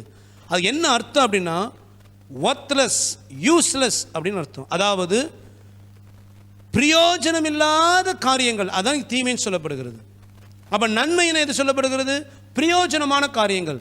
அப்போ நாம் செய்த பிரயோஜனமான காரியங்களையும் பிரயோஜனமற்ற காரியங்களையும் அங்கு கர்த்தர் ஜட்ஜ்மெண்ட் பண்ணி நாம் செய்த பிரயோஜனமான காரியங்களுக்கு பரிசை கொடுப்பார், பிரயோஜனமற்ற காரியங்களுக்கு பரிசு இல்லாமல் வெறுமையாக நிற்போம். அதான் அர்த்தம். பிரயோஜனமான காரியம்னா என்ன? நன்மைன்னு சொல்லும் பொழுது எது கர்த்தர் பார்க்கும் நன்மை? நீங்கள் புசித்தாலும் குடித்தாலும் எதை செய்தாலும் தேவனுடைய நாமத்தின் மகிமைக்கென்றே. அப்போது நன்மைங்கிறது எது அப்படின்னா தேவன் மகிமைப்படும்படியாக நம்ம என்னென்ன காரியம் செய்தோமோ அங்கெல்லாம் லிஸ்ட் அவுட் வந்துடும். நான் நினைக்கிறது எப்படி இருக்கும் அப்படின்னா, நம்மளை போய் நிற்க வைப்பார் ஆண்டவர். அவர் நியாயஸ்தானத்துக்கு முன்னாடி நிற்போம். நின்ன உடனே நான் கற்பனையாக சொல்லுகிறேன், 2 லிஸ்ட்டு இறங்கும் போல். இந்த லிஸ்ட்டு ஒன்று எல்லாம் நாம் கர்த்தருக்காக செய்த, அவர் நாம மகிமைப்படணும் செய்த கிரியைகளாக இருக்கும். ஒன்று இன்னொரு பக்கம் லிஸ்ட்டு இறங்கும், எதெல்லாம் நாம் கர்த்தர் நாம் மகிமைப்படாமல் பிரயோஜனம் இல்லாமல் செய்தோம். இங்கே தீமைன்னு சொல்லுவது கர்த்தர் மகிமைப்படாமல் நம்ம சுய மகிமைக்கு செய்த காரியம். இந்த 2 லிஸ்ட்டும் வரும். நல்லா கவனிச்சுக்கோங்க. நாம் கொடுத்த காணிக்கையாக இருக்கலாம், தசமாக இருக்கலாம், ஊழியமாக இருக்கலாம், கர்த்தர் சில பாடுகளை சகித்து வாழ்ந்த வாழ்க்கை எதுவாக இருந்தாலும் தேவன் எந்த ஸ்கேலை வச்சு அளப்பார் அப்படின்னா, உதாரணம் ஊழியமாக இருக்கட்டுமே, நாம் செய்த ஊழியம் தேவனின் நாம மகிமைப்படணும்னு செஞ்சுருந்தா நம்ம ஊழியத்தில் பட்ட பிரயாசம்லாம் இந்த லிஸ்ட்டில் வந்துடும். அந்த ஒவ்வொரு பிரயாசத்தும் கர்த்தர் பரிசுகள் கொடுத்துட்டே இருப்பார். அவர் நாம் மகிமைப்படணும் செய்யாமல் நம்ம நாமத்தின் மகிமைக்காக சுய பிரயோஜனத்துக்காக செய்தால், ஊழியம் செய்தாலும் அந்த ஊழியம் இது இந்த லிஸ்ட்டில் வந்துடும். இந்த லிஸ்ட்டில் வர ஒன்றுத்துக்கும் பரிசு கிடையாது. அப்போ நன்மைங்கிறது எது? தேவன் மகிமைப்படும்படியான கிரியைகள். சிலர் பார்த்தீங்கன்னா தங்கள் தனிப்பட்ட வாழ்க்கையில் பரிசுத்தத்தை காத்துக்கொண்டு கர்த்தர் பிரியமாக வாழ ஒப்பு கொடுத்துருப்பாங்க. ஆனால் ஆவிக்குரிய காரியங்களில் கர்த்தர் மகிமைப்படுவதற்கு சில காரணம் செய்யவே மாட்டோம். நான் உண்டு, என் தனிப்பட்ட வாழ்க்கை என்னை காத்துக்கொள்கிறேன், அவ்வளோதான். இப்படிப்பட்ட வருகை எடுத்துக்கொள்ளப்பட்டுருவோம், பரிசு கிடைக்காது. நம்ம ஜெபம் பண்ணியிருப்போம், வசனங்களை வாசித்திருப்போம், தனிப்பட்ட வாழ்க்கையில் வசனங்கள் கீழ்ப்படைந்து வாழ்க்கையை கெடுத்துக்கொள்ளாமல் அருவருப்பாக வாழாமல் ஜாக்கிரதையாக வாழ்ந்து பரிசுத்தம் வாழ்ந்துருவோம், வருகை எடுத்துக்கொள்ளப்பட்டுருவோம். ஆனால் ஆண்டவர் நாம் மகிமைப்படுவதுக்கு ஒரு காரியமே செய்யலைன்னா அங்கே லிஸ்ட்டு ஆண்டவர் பட்டன் அமுத்துவார், பிளெயினாக இருக்கும் லிஸ்ட்டு, ஒன்றும் இருக்காது. ஆண்டவர் சொல்லுவார், ஏன் நாம் மகிமைப்பட ஒன்றுமே இல்லைப்பா, தள்ளி நில்லு. நாம் வெறுங்கையோடு என்ன செய்வோம் நிற்போம். அது ஒரு பழைய பாடல் உண்டு, வெறுங்கையனாய் உன் சந்நிதியில் வந்து நிற்பேனோ அப்படின்னு பழைய பாடல் உண்டு. ஒரு கூட்டம் ஆண்டவர் எதையுமே செய்யலைன்னா வெறும் கையை கையை கட்டி நிற்போம். ஆக அதை நாம் உணர்ந்து பரிசை பெற்றுக்கொள்வதற்கு தேவநாமம் மகிமைப்படும்படி நிற்கணும். அப்போ நன்மைங்கிறது தேவன் மகிமைப்படும்படி செய்த கிரியைகள். எதெல்லாம் நம்ம சுய பிரயோஜனத்துக்காக என் பேர் பிரஸ்தாபப்படணும், எல்லாரும் என்னை பற்றி புகழணும், அது ஊழியமாக இருக்கட்டும், ஆத்தும ஆதாயமாக இருக்கட்டும், அல்லது கர்த்தருக்காக எந்த ஒரு காரியம் செய்கிறதா இருந்தாலும் அது ஏன் நாமம் பிரஸ்தாபப்படணும் என்பதற்காக நம்ம செய்திருந்தால் அது எல்லாமே தீமை என்ற லிஸ்ட்டில் வந்துடும். அந்த காரியம் எவ்வளோ பிரயாசப்பட்டிருந்தாலும் அதுக்கு ஒரு பரிசும் கிடைக்காது. நீங்கள் புரிந்து கொள்வதற்கு ஒரு வேத பகுதி வாசிங்க. 1 கொரிந்தியர் 3ஆம் அதிகாரம் 10-15 வரை வாசிங்க. எனக்கு அளிக்கப்பட்ட தேவ கிருபையின்படியே புத்தியுள்ள சிற்பாசாரியைப் போல அஸ்திபாரம் போட்டேன். வேறொருவன் அதன் மேல் கட்டுகிறான், அவனவன் தான் அதன் மேல் இன்ன விதமாய் கட்டுகிறான் என்று பார்க்க கடவன். போடப்பட்டிருக்கிற அஸ்திபாரமாகிய இயேசு கிறிஸ்துவை அல்லாமல் வேறே அஸ்திபாரத்தை போட ஒருவனாலும் கூடாது. ஒருவன் அந்த அஸ்திபாரத்தின் மேல் பொன் வெள்ளி விலையேறப்பெற்ற கல் மரம் புல் வைக்கோல் ஆகிய இவைகளை கட்டினால் அவனுடைய வேலைப்பாடு வெளியாகும். நாளானது அதை விளங்க பண்ணும். ஏனெனில் அது அக்கினியினாலே வெளிப்படுத்தப்படும். அவனவனுடைய வேலைப்பாடு எத்தன்மை உள்ளதென்று அக்கினியானது பரிசோதிக்கும். அதின்மேல் ஒருவன் கட்டினது நிலைத்தால் அவன் கூலியை பெறுவான். ஒருவன் கட்டினது வெந்து போனால் அவன் நஷ்டமடைவான். அவனோ ரட்சிக்கப்படுவான். அதுவும் அக்கினியில் அகப்பட்டு தப்பினது போல் இருக்கும். நல்லா கவனிங்க. அஸ்திபாரம் இயேசு கிறிஸ்து. அந்த அஸ்திபாரத்தின் மேல எல்லாருமே கட்டுகிறார்களாம். ஒரு கூட்டம் பொன் வெள்ளி விலையேற பெற்ற கல், இதனால கட்டடங்களை கட்டுகிறார்கள். இன்னொரு கூட்டம் அஸ்திபாரத்தின் மேலே மரம் புல் வைக்கோல் இவைகளை வைத்து கட்டுகிறார்கள். இந்த கட்டுமான வேலைங்கிறது நாம் தேவனுக்காக செய்கிறேன் என்று சொல்லுகிறோமே அந்த கிரியைகள். அது ஊழியமாக இருக்கலாம், சபையில் நாம் பங்கெடுக்கிற காரியமாக இருக்கலாம், ஆத்தும ஆதாயங்கள். ஆக தேவனுடைய ஊழியத்தின் சம்பந்தப்பட்டு அல்லது தேவன் மகிமைப்படும்படியாக நான் செய்கிறேன் என்று சொல்லுகிறோமே அந்த காரியங்கள்லாம் நம்ம கட்டுகிற காரியங்கள். இப்போது அக்கினியானது பரிசோதிக்கும், நாளானது விளங்க பண்ணுமாம். எப்போ அப்படின்னா அந்த நியாயத்துக்கு முன்பதாக. இப்போ இந்த கட்டடத்தை கர்த்தர் பரிசோதிக்கிறார். பரிசோதிக்கும் பொழுது அவைகள் நிலைத்திருந்தால் கூலியை பெறுவான். இந்த நிலைத்திருக்கிறதுங்கிறதான் யாரெல்லாம் கர்த்தர் நாம மகிமைப்படணும். எதை செஞ்சாலும் இயேசுவை மகிமைப்படுவாரா நான் செய்கிறேன், ஆண்டவர் மகிமைப்படாத எந்த காரணம் செய்ய மாட்டேன் என்று ஜாக்கிரதையாக இருக்கிறவருடைய வெளிப்பாடு அங்கே வெளிப்படும். அதற்கு கூலியை கொடுப்பார் கர்த்தர். ஆனால் இன்னொரு கூட்டம் எதை செஞ்சாலும் நம்ம சுய பிரயோஜனத்துக்காக சுய பிரஸ்தாபத்துக்காக செய்தால் அது அத்தனையும் அழிந்துருமா, அவன் நஷ்டமடைவான். ஆனால் அவனோ ரட்சிக்கப்படுவான். ஆனால் ரட்சிக்கப்பட்டு அவன் கல்யாணத்துக்குள்ளே பிரவேசிப்பான், அவன் நஷ்டமடைவான். அப்படின்னா என்ன அர்த்தம்? ஒரு பரிசு இருக்காது. இப்போ அவன் ரட்சிக்கப்படுவான்னு சொல்லிட்டு வசனம் சொல்லுது பாருங்க. அவனோ ரட்சிக்கப்படுவான், அதுவும் அக்கினியில் அகப்பட்டு தப்பினது போல் இருக்கும். அக்கினியில் அகப்பட்டு ஒன்று தப்பிச்சுன்னு எப்படி இருக்கும்? அங்கங்கே வெந்து பார்ப்பதுக்கு ஒரு வேதனையாச்சு. அவங்களும் எவ்வளோ அழகாக இருக்கிறாங்க, நான் பாரு எவ்வளோ அலங்கோலமாக இருக்கிறேன். இப்படிப்பட்ட நிலைமை அங்கே இருக்கும். நம்ம ரட்சிக்கப்பட்டு கல்யாண வீட்டுக்குள்ளே பிரவேசிப்போம். ஆனால் பக்கத்தில் ரட்சிக்கப்பட்டு 2 வருஷம் சபைக்கு விசுவாசியாக இருக்கும். ஆனால் ஒவ்வொரு காரியத்தை கர்த்தருக்கு மகிமை மகிமை மகிமை அவர் மகிமைப்படணும் மகிமைப்படணும் மகிமைப்படணும் செய்தவங்க பரிசு பொருளோடு நிற்பாங்க. 50 வருஷம் 20 வருஷம் 30 சபைக்கு ஒரு சின்ன ஒரு காரியத்தை கூட சுய நாமத்தின் பிரஸ்தாபத்துக்காக செய்தவர்கள் எல்லாம் நான் இவ்வளோ 50 வருஷம் நான் பிரயாசப்பட்டேன், ஒன்றுமே இல்லாமல் நான் வெறுமே நிற்கிறேன் என்கிற ஒரு புலம்பலோடு தான் நிற்க முடியுமா? எனக்கு கருமையானவர்களே, இந்த உலக வாழ்க்கையில் ஒன்று நாம் பரிசுத்தமாக வாழணும். அதே சமயம் கர்த்தர் நாமத்தின் மகிமைக்காக அவருக்காக நீங்கள் எதையாயிலும் செய்வதற்கு ஒப்புக் கொடுப்பீர்களானால் உங்களுக்கு என்று கர்த்தர் பரிசுகளை வைத்திருக்கிறார். அதை பெற்றுக்கொள்வதற்கு தான் நியாயஸ்தானத்துக்கு முன்பதாக நான் நிற்கப் போகிறோம். அல்லேலூயா. ஆக நாம் பரிசு பொருளை பெறப்போகிறோமா, விரும்பி நிற்க போகிறோமா? கொஞ்சம் நிதானித்து ரட்சிக்கப்பட்டும் விசுவாச ஜீவியம் ஜீவித்தும் கர்த்தர் நாம் மகிமைப்படுவதற்காக நாம் எதையுமே செய்யாத ஒரு சுயநல கிறிஸ்துவராய் வாழ்ந்திருந்தால் ஒருவேளை பரிசுத்த வாழ்க்கை நிமித்தம் எடுத்துக்கொள்ளப்படலாம். ஆனால் பரிசு பெறும் நாளில் நாம் வெட்கப்பட்டு நிற்போம். அந்த நிலைமை வராதபடி நாம் எந்த காரியத்திலும் கர்த்தர் நாம் மகிமைப்படுவதற்கு பிரயாசப்படுவோம். கர்த்தர் நம்மை ஆசீர்வதிப்பார். அடுத்து மணவாளன் மணவாட்டிக்கு வைத்திருக்கும் பரிசுகள். என்னென்ன பரிசு கர்த்தர் வச்சிருக்கிறார்? வேதத்தில் 5 விதமான கிரீடங்கள் வைத்திருப்பதாக கர்த்தர் சொல்லுகிறார். பரிசுன்னு சொன்ன உடனே நம்ம கிரீடங்களை கர்த்தர் வைத்திருக்கிறாராம். வேதத்தில் 5 விதமான கிரீடங்கள் சொல்லப்படுகிறது. இந்த கிரீடமெல்லாம் எடுத்துக்கொள்ளப்பட்ட சபைக்கு கர்த்தர் தரப்போகிறார். எப்போ தரப்போகிறாருன்னா அந்த நியாயஸ்தம் முன்பதாக. அப்போ அந்த கிரீடம் என்ன, யாருக்கு கொடுக்கப்படுகிறது? அந்த 5 விதமான கிரீடத்தை குறித்து நம்ம பார்க்க போகிறோம். முதலாவது 1 கொரிந்தியர் 9ஆம் அதிகாரம் 25 - 27. பந்தயத்திற்கு போராடுகிற யாவரும் எல்லாவற்றிலேயும் இச்சையடக்கமாய் இருப்பார்கள். அவர்கள் அழிவுள்ள கிரீடத்தை பெறும்படிக்கு அப்படி செய்கிறார்கள். நாமோ அழிவில்லாத கிரீடத்தை பெறும்படிக்கு அப்படி செய்கிறோம்.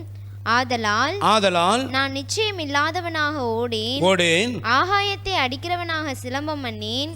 மற்றவர்களுக்கு பிரசங்கம் பண்ணுகிற நான் தானே ஆகாதவனாய் போகாதபடிக்கு என் சரீரத்தை ஒடுக்கி கீழ்ப்படுத்துகிறேன். நல்லா கவனிங்க. இங்கு பவுல் சொல்லும் ஒரு கிரீடத்தை சொல்லுகிறார். நாமோ அழிவில்லாத கிரீடத்தை பெறும்படிக்கு அப்படி செய்கிறோம். அதாவது ஓட்டப்பந்தயத்தில் ஓடுகிறவர்கள் அந்த பரிசை பெறுவதற்காக தங்கள் சரீரத்தை ஒடுக்கி இச்சை அடக்கம் உள்ளவர்களாக பாவத்தை வெறுத்து தங்களை ஜாக்கிரதையாக காத்துக்கொள்வார்கள். ஆனால் அவங்க அழிவுள்ள கிரீடத்தை தான் பெறப்போகிறார்கள்.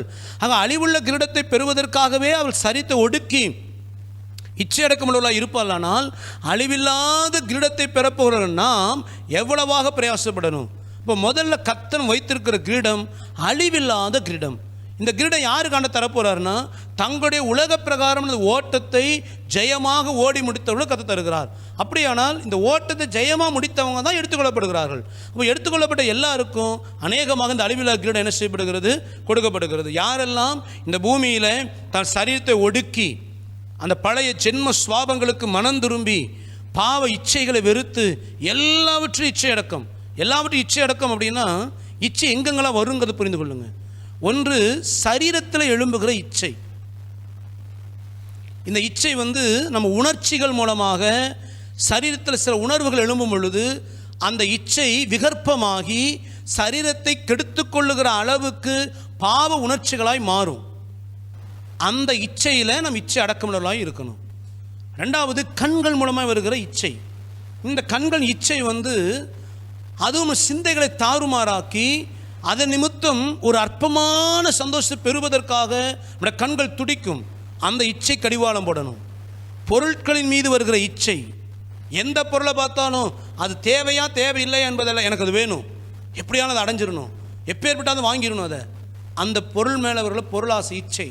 பணத்தின் மேலே வருகிற இச்சை. சில பேர் பார்த்தீங்கன்னா பணத்தை எப்படியாவது சேர்த்துக்கிட்டே இருக்கணும். அனுபவிக்கிறோமோ இல்லையோ, தேவை இருக்கோ இல்லையோ, பணம் பெருகிட்டு பணத்தின் மேலே ஒரு இச்சை, மனிதன் மேலே ஒரு இச்சை. ஆகவே தான் வேதத்தில் ஆண்டு சொல்லும் பொழுது பிறனுக்குண்டான யாதொன்றின் மேலே இச்சை இல்லாதிருப்பாயாக. 10வது கட்டளையே அதான், இச்சை அடக்கமுள்ளவர்களாக இருக்கணும். அப்போ மனிதர்கள் மேலே வருகிற இச்சை, இப்படி பல விதங்களில் இச்சை போராடும் பொழுது பவுல் சொல்கிறாரு, என் சரீரத்தை ஒடுக்கி கீழ்ப்படுத்துகிறேன். சரீரத்தை ஒடுக்கணுமா? யாரெல்லாம் ஒடுக்கி பரிசுத்தமாக வாழ்கிறார்களோ அவர்களுக்கு அழிவில்லாத கிரீடம். நம்ம ஓடுகிறோமா? கொஞ்சம் யோசித்து பாருங்க. சரீரத்தை ஒடுக்கி நம்ம பரிசுத்தமாக வாழ்ந்தால் தான் வரி எடுத்துக்கொள்ளப்படுவோம்.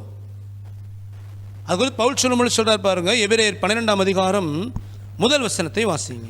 ஆகையால் மேகம் போன்ற இத்தனை திரளான சாட்சிகள் நம்மை சூழ்ந்து கொண்டிருக்க பாரமான யாவற்றையும் நம்மை சுற்றி நெருங்கி நிற்கிற பாவத்தையும் தள்ளிவிட்டு விசுவாசத்தை துவக்குகிறவரும் முடிக்கிறவருமாயிருக்கிற இயேசுவை நோக்கி நமக்கு நியமித்திருக்கிற ஓட்டத்தில் பொறுமையோடே ஓடக்கடவும். நல்லா கவனிங்க. நமக்கு நியமித்திருக்கிற ஓட்டத்தில் பொறுமையாக, அதே சமயம் நேர்த்தியாக ஓடணும். பொறுமையாகனா என்ன அர்த்தம்? தடாலடின்னு அவசரப்பட்டு ஆர்வ கோளாறுல ஓடுகிற ஓட்டம் இல்லை.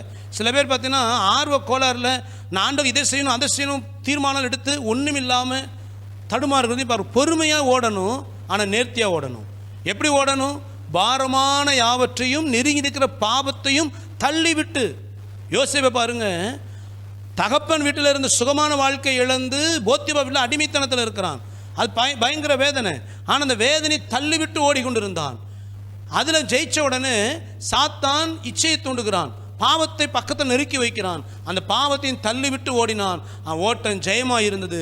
அந்த யோசேப்பை பார்த்து கர்த்தர் சொன்னார், அவன் கனிதரும் செடி.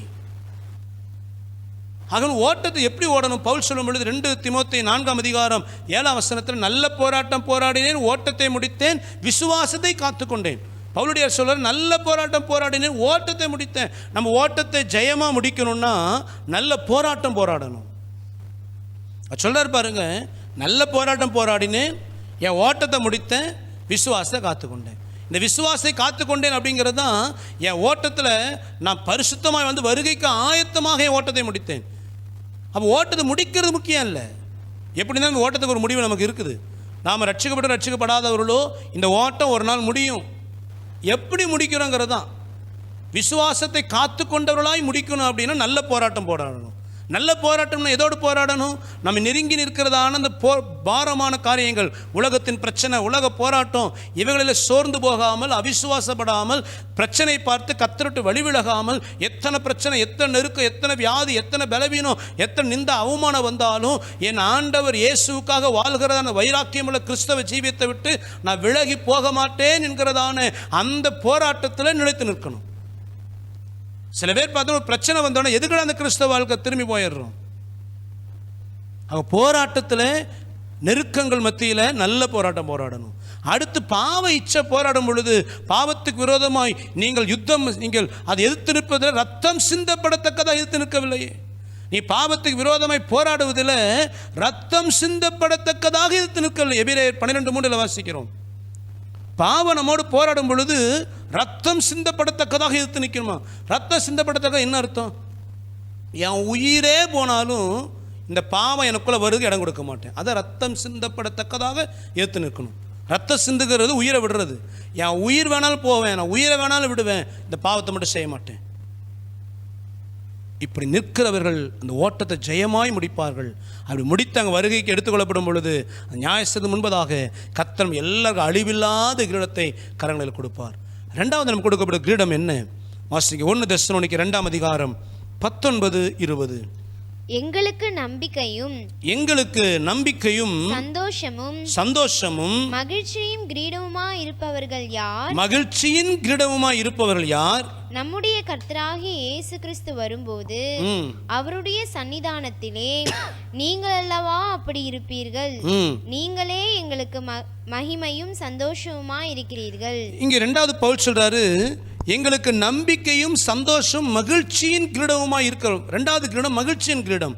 இந்த கிரீடத்தை குறித்து பவுல் சொல்லும் பொழுது, நம்முடைய கர்த்தராக இயேசு கிறிஸ்து வரும்போது அவருடைய சன்னிதானத்தில், எந்த சன்னிதானம்? அந்த கிறிஸ்துவின் நியாயாசனம். அந்த நியாயாசனத்தில் நீங்கள் அல்லவா அப்படி இருப்பீர்கள். நீங்கள் அல்லவான்னு யாரை பவுல் சொல்கிறாரு? தெசலோனிக்க பட்டணத்தில் பவுலடியார் ஊழியத்தின் நிமித்தமாய் ஆதாயம் பண்ணப்பட்ட ஆத்துமாக்களை பார்த்து பவுல் சொல்கிறாரு, நான் பட்ட பிரயாசத்தினால, நான் செய்த ஊழியத்தினால உங்களை எல்லாம் ஆதாயப்படுத்தி இருக்கிறேன். ஆகவே நீங்கள் உங்களை நான் ஆதாயப்படுத்தினதுனால் நீங்கள் எல்லாருமே எனக்கு அங்கே மகிழ்ச்சியின் கிரீடமாக நிற்பீங்க. ஆக ஆத்துமா ஆதாயம் பண்ணின, உங்களை ஆத்தும ஆதாயம் பண்ணின எனக்கு தேவன் மகிழ்ச்சியின் கிரீடத்தை தரப்போகிறார். அப்போ யாருக்கு இந்த 2வது மகிழ்ச்சியான கிரீடம்? ஆத்தும ஆதாயம் பண்ணுகிறவர்களுக்கு. யாரெல்லாம் ரட்சிக்கப்பட்டு கர்த்தருடைய வார்த்தையை கேட்டு அது நிமித்தம் ஆசீர்வாதம் சுதந்திரித்து கொண்டவர்கள்லாம், யாரெல்லாம் கர்த்தருக்காக நான் ஊழியம் பண்ணணும், அழிந்து போகிற ஜனங்களை ஆதாயப்படுத்த வேண்டும் என்று ஆத்தும ஆதாயம் பண்ணுகிறார்களோ அவர்களுக்கெல்லாம் கர்த்தர் மகிழ்ச்சியான கிரீடத்தை வைத்திருக்கிறார். அல்லேலூயா. அப்போ ஒரு ஆத்துமாவை ஆதாயம் பண்ணலைன்னா அங்கே வெறுமையாக நிற்போம். இப்போ உதாரணத்துக்கு ஒரு நபர் முதல்ல வரான்னு வச்சுக்கலாம். அவர் தன் ஓட்டத்தை ஜெயமாக முடிச்சிருக்கிறார். பாவத்தோடு போராடுவது, பரிசுத்தமாக வாழ்வது, எல்லா விசுவாசத்தோடு ஜெயமாக வாழ்ந்துட்டார். அழிவில்லாத கிரீடம் கொடுக்கப்பட்டிருக்குது.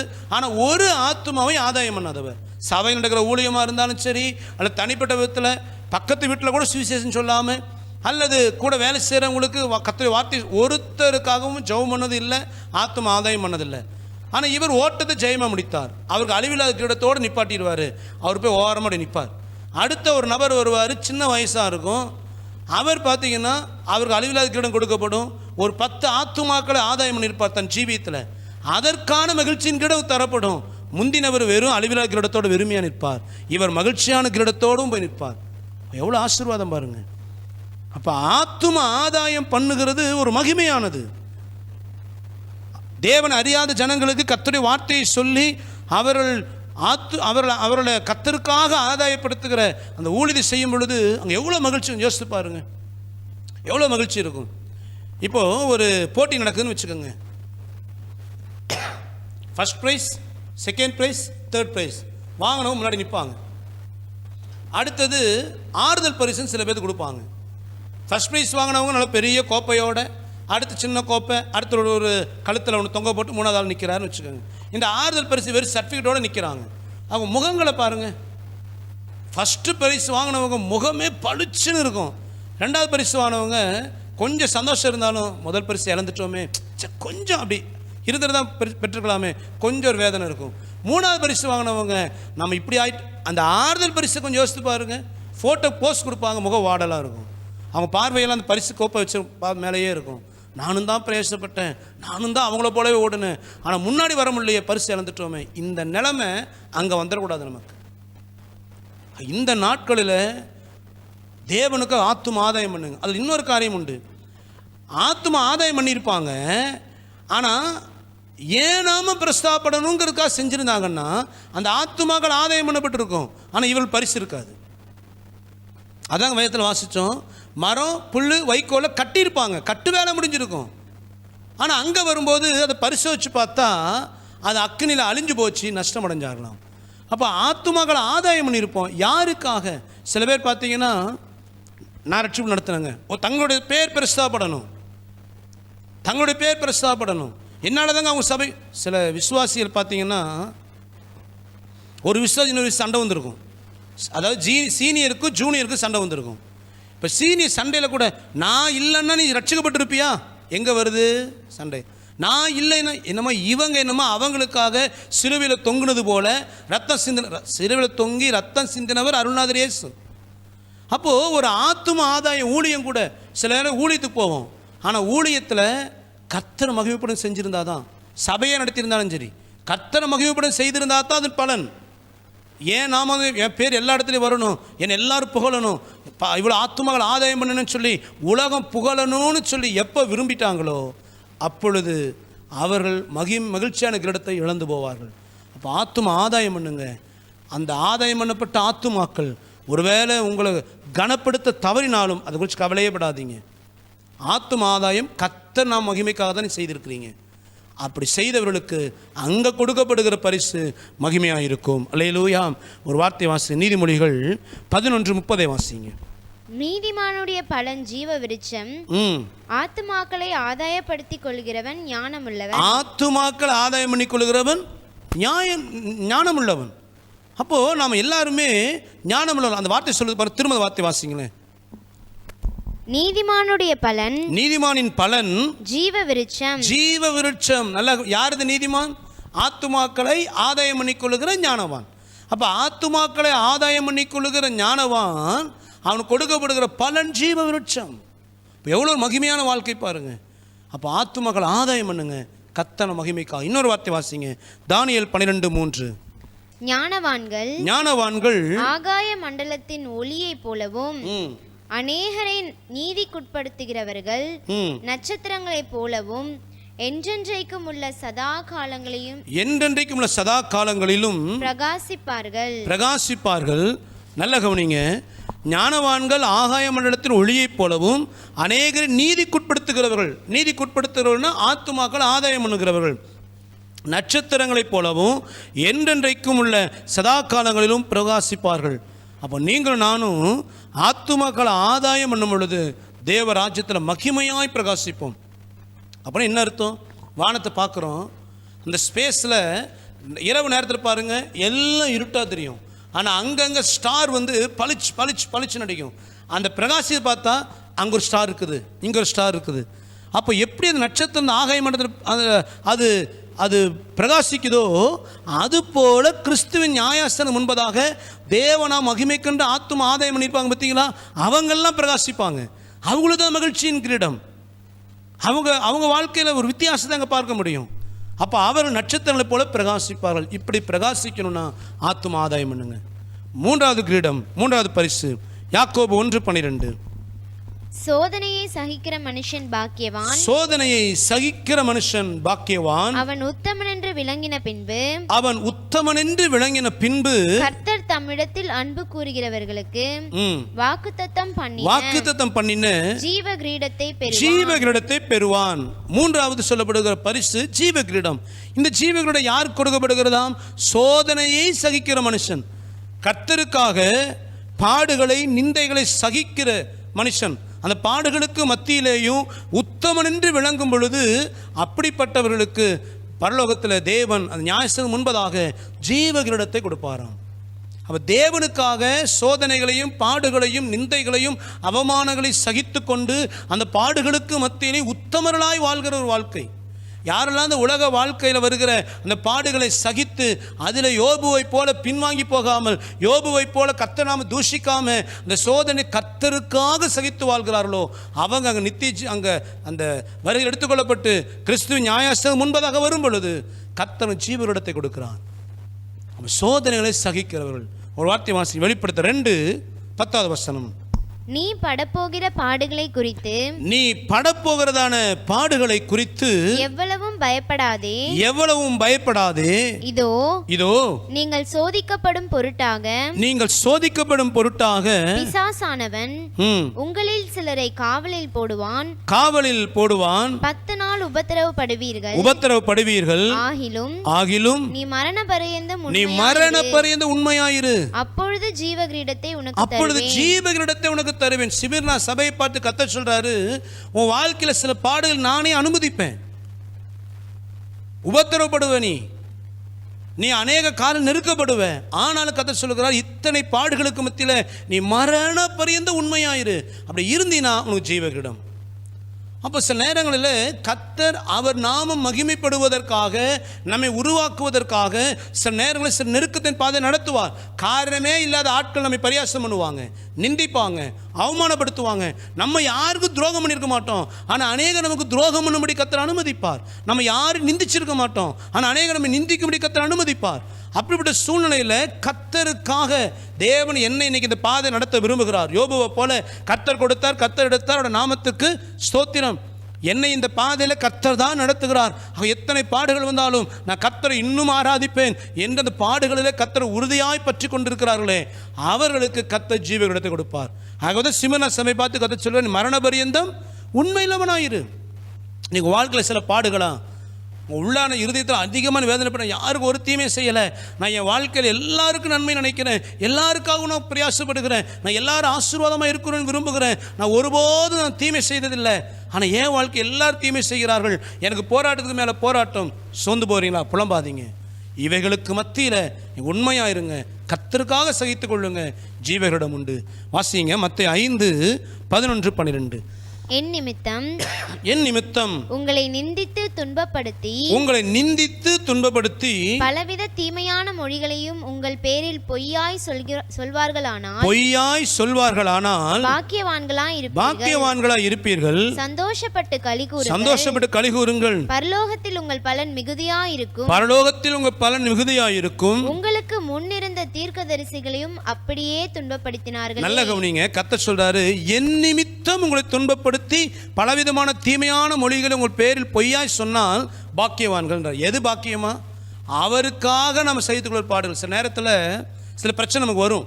சில பேர் நம்ம நிந்திச்சு பரியாசம் பண்ணும் பொழுது நம்ம பதில் பேசக்கூடாதுன்னு தீர்மானம் பண்ணியிருப்போம். ஏன் அப்படின்னா, அவங்க தான் என்னை பரியாசம் பண்ண நிந்திக்கிறாங்க, நான் திருப்பி பேசுனா கர்த்தர் வேதனைப்படுவார், அவன் நாம தூசிக்கப்படக்கூடாது.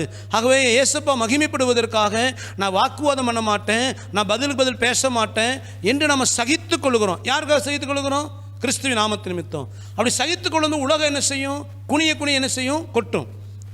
நாம் ஆண்டவர் நாம் தூசிக்கப்படக்கூடாது என்பதற்காக ஜென்ம சுவாபங்களை எல்லாம் நம்ம சாகடித்து நிந்தை அவமானத்தை பொறுமையை சகிக்கும் பொழுது இன்னும் உலகம் நம்மை துன்பப்படுத்தலாம். சில நேரத்தில் நம்ம மேலே ஒரு பொய்யா குற்றச்சாட்டு வைப்பாங்க. நாம் அதுக்கு மாமிச சொல்லும், நீ செய்யலைன்னு சொல்லி வாக்குவாதம் பண்ணு. ஆனால் ஆவியில் உணர்வோம், நான் பதில் வாக்குவாதம் பண்ணா என் ஜென்மஸ்வாம் வெளிப்படும், கத்த நம்ம தூசிக்கப்படும். வேண்டாம், நான் ஆண்டவருக்காக சகித்துக் கொள்கிறேன். சகித்துக் கொண்டு உலகம் என்ன சொல்லும், பாத்தியா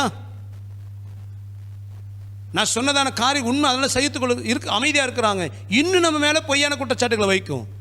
கிறிஸ்துவின் நிமித்தம் நாம் நிந்திக்கப்படும் பொழுது எவ்வளவு என் மேலே எவ்வளவு நிந்தை அவமானம் வந்து எவ்வளோ போராட்டம் வந்தாலும் நான் சகித்து கொள்ளுகிறேன். நம் அமைதியாய் பொறுமையை காத்திருக்கும் பொழுது இதன் பலன் நமக்கு பரலோகத்தில் மிகுதியாய் உண்டு. அல்லேலூயா.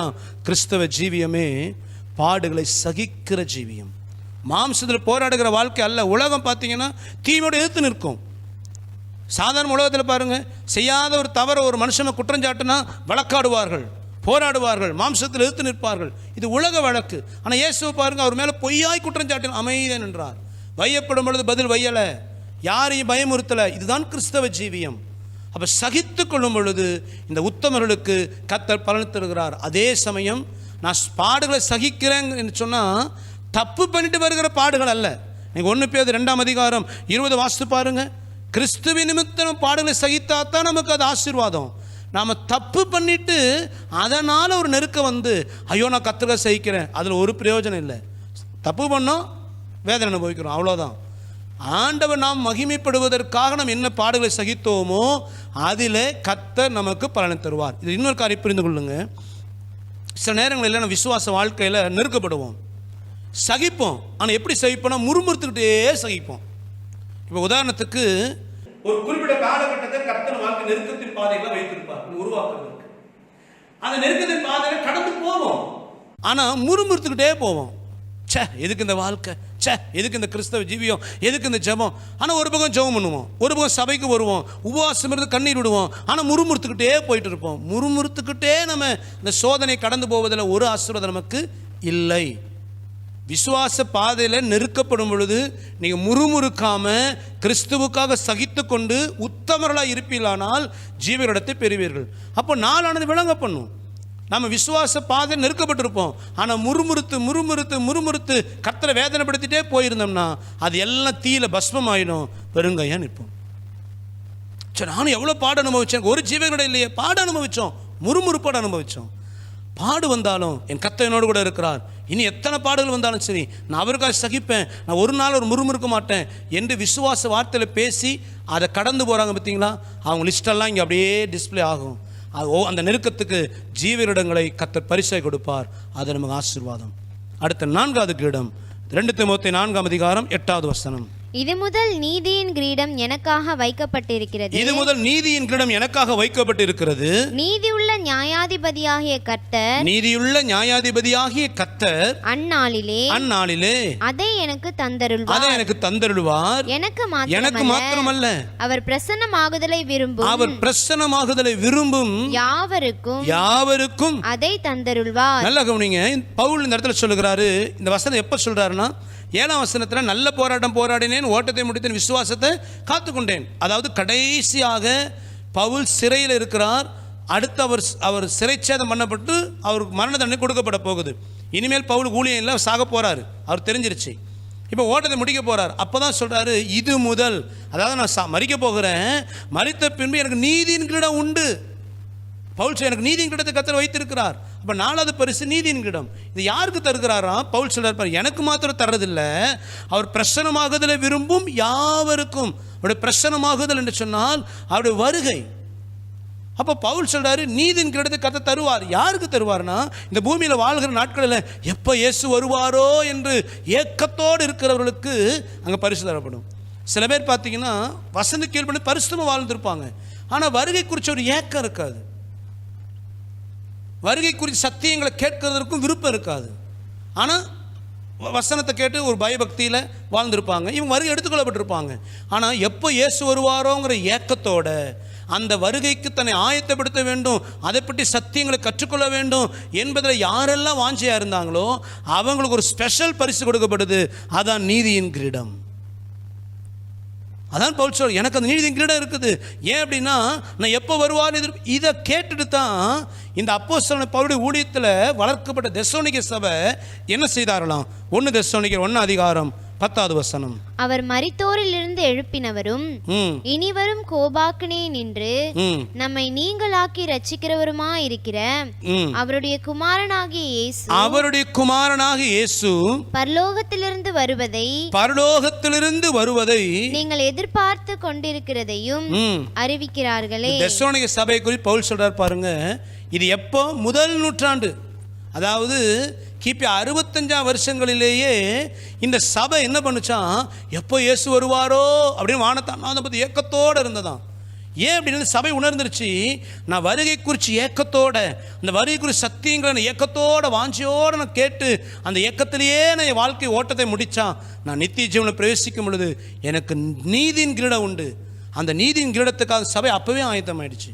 நமக்கு அந்த ஏக்கம் இருக்க கொஞ்சம் யோசித்து பண்ணி சபையை பார்த்தீங்கன்னா ஜெபம் பண்ணுவாங்க, வேதம் வாசிப்பாங்க, அவங்க மட்டும் பரிசுத்தம் வாழ்வதற்கான எல்லா காரியங்களும் செய்திருப்பாங்க. ஆனால் வருகை குறித்து ஒரு ஏக்கம் இருக்காது. இயேசு வரப்போறாருங்க தெரியும். அதாவது உண்மையாலுமே ஒரு மணப்பெண் இருக்கிறாள், அவள் கல்யாணத்தின் மேலே ஒரு வாஞ்சலுள்ளா இருந்தால் நிச்சயதார்த்தம் பண்ணப்பட்ட நாளிலிருந்து அந்த கல்யாண நாள் வரைக்கும் நாள் எப்படா ஓடும் ஏக்கத்தோடவே இருப்போம். ஏன்னா கல்யாண நாள் எப்போ வரும், அந்த ஏக்கம் நமக்குள்ளே இருக்கணும். எப்போ இயேசு வருவாரோ, எப்போங்க இயேசு இன்றைக்கி அநேக கிறிஸ்தவர்களுக்கு இருக்க ஏக்கம் பாருங்கள். உலக ஆசீர்வாதத்துக்கு இடம் இல்லையே, பொருள் இல்லையே, வசதி இல்லையே, வாய்ப்பு இல்லையே. எப்போ தான் சில பேர் சபைக்கு வருவாங்க, எப்போ தான் நான் ஒரு இடம் வாங்குவணும். எது மேலே ஏக்கம்? உலகத்தின் மேலே. நீங்கள் இடம் வச்சிருக்கிறது சொத்து தப்புன்னு சொல்ல வரல, உங்கள் ஏக்கம் எங்கே இருக்குது? பூமிக்குரிய அல்ல, மேலானவைகளை நாடுங்கள். அப்போது நம்ம ஏக்கம் இயேசு எப்போ வருவாரோ, அந்த வரிக்கு ஆயத்தமாவதற்கான சத்தியங்களை கேட்பதுக்கு ஒரு ஏக்கம். இவங்களெல்லாம் கத்த லிஸ்ட்டில் வச்சுருக்கிறாரு. நாம் நினைக்கிறோம் நான் தான் வரிக்கு ஆயத்தமாயிருந்தேன், கரெக்ட். ஆனால் எப்படிலாம் இருக்கிறோங்கிறதெல்லாம் அவர் வச்சுருக்காரு. அதான் ஞாபக புஸ்தகம்லாம் இருக்குது பைபிளில், பின்னாடி பார்க்க போகிறோம் நம்ம. அதெல்லாம் ஞாபக புஸ்தகம், நிறைய புஸ்தகத்தை ஆண்டு வச்சுருக்கிறாரு. ஒவ்வொரு வினாடியும் நீங்கள் என்னென்ன செய்கிறீங்க, எப்படி இருக்கிறீங்க, எல்லாத்தையும் எழுதி வச்சுருக்கிறாரு. அதெல்லாம் அங்கே ஒரு லிஸ்ட்டில் யாரெல்லாம் வருகை குறித்து ஒவ்வொரு நாளும் ஏக்கத்தோடு இருந்தாங்க, இந்த வருகையின் சத்தியங்களை கேட்க ஏக்கத்தோடு இருந்தாங்க, அவங்களுக்கு எல்லாம் நீதியின் கிரீடத்தை கர்த்தர் ஆயத்தப்படுத்தி இருக்கிறார். அந்த லிஸ்ட்டில் நம்ம இருக்கிறோமா நிதானிச்சு பாருங்கள். அடுத்து கடைசியாய் 5வது பரிசு 1 பேதுரு 5:2 4 வரை. உங்களிடத்தில் உள்ள தேவனுடைய மந்தையை நீங்கள் மேய்த்து கட்டாயமாய் அல்ல மனப்பூர்வமாயும் அவலட்சணமான ஆதாயத்திற்காக அல்ல உற்சாக மனதோடும் சுதந்திரத்தை இருமாப்பாய் ஆளுகிறவர்களுக்காக அல்ல மந்தைக்கு மாதிரிகளாகவும் கண்காணிப்பு செய்யுங்கள். அப்படி செய்தால் பிரதான மேய்ப்பர் வெளிப்படும் போது மகிமையுள்ள வாடாத கிரீடத்தை பெறுவீர்கள். இங்க 5வது கிரீடம் மகிமையான வாடாத கிரீடம். இந்த கிரீடம் எல்லாருக்கும் இல்லை, சபையின் மேய்ப்பர்களுக்கு மட்டும்தான் இந்த கிரீடம். சபையின் போதகர்களுக்கு கர்த்தர் ஒரு விசேஷ பரிசை வைத்திருக்கிறார், மகிமையான வாடாத கிரீடம். அதுவும் எல்லா சபையின் மேய்ப்பர்களுக்கும் அல்ல, அதையும் புரிந்து கொள்ளுங்க. ஒருவேளை நீங்கள் இந்த வசனம் கேட்கிறவங்க ஒரு சபையின் போதகராக இருக்கலாம்.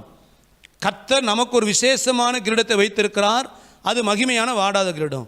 ஆனால் யாருக்கு கொடுப்பார்னா பவுல் சொல்கிறாரு, யாரெல்லாம் இழிவான ஆதாயத்துக்காக கட்டாயத்தின் பேரில் எங்கள் அப்பா அம்மா என்னை பைபிள் கிளாஸ் சேர்த்திட்டாங்க, எங்கள் அப்பா பாஸ்டராக போயிட்டார், அதனால சபை நடத்த வேண்டிய ஒரு காரியம் எனக்கு அமைஞ்சிருச்சு, இல்லைனா நான் நல்ல ஒரு ஐடி கம்பெனியில் போயிருப்பேன், இப்படியெல்லாம் ஒரு முறுமுறுப்போடு உங்கள் சபையை நடத்திட்டு இருந்தீங்கன்னா, அல்லது என்ன வருமானம் வருது சபையில், ஜனங்கள் காணிக்கை தர மாட்டேங்கிறாங்க, தசமாவும் தர மாட்டேங்கிறாங்க, யாருமே இது எதுக்கு தான் சபை, இதுக்கு நான் ஒரு வேலைக்காக போயிருக்கலாமே என்று ஒரு முறுமுறுப்போடு சபையை நடத்திட்டு இருந்தீங்கன்னா, அல்ல சபை ஒரு இருமாப்போட, சபையை ஒரு பிஸ்னஸ் சென்டராக நினச்சி சபையில் எப்படி ஜனங்கள்கிட்ட பணத்தை பிடுங்கலாம், எப்படி ஜனங்கள்கிட்ட இருந்து காசு வாங்கலாம், என்னென்னா நூதனமாக சொல்லி பணத்தை சம்பாதிக்கலாம் சபையில் என்கிற நோக்கத்தோடு சபையை நடத்தினா இந்த கிரீடத்தை இழப்பார்கள்.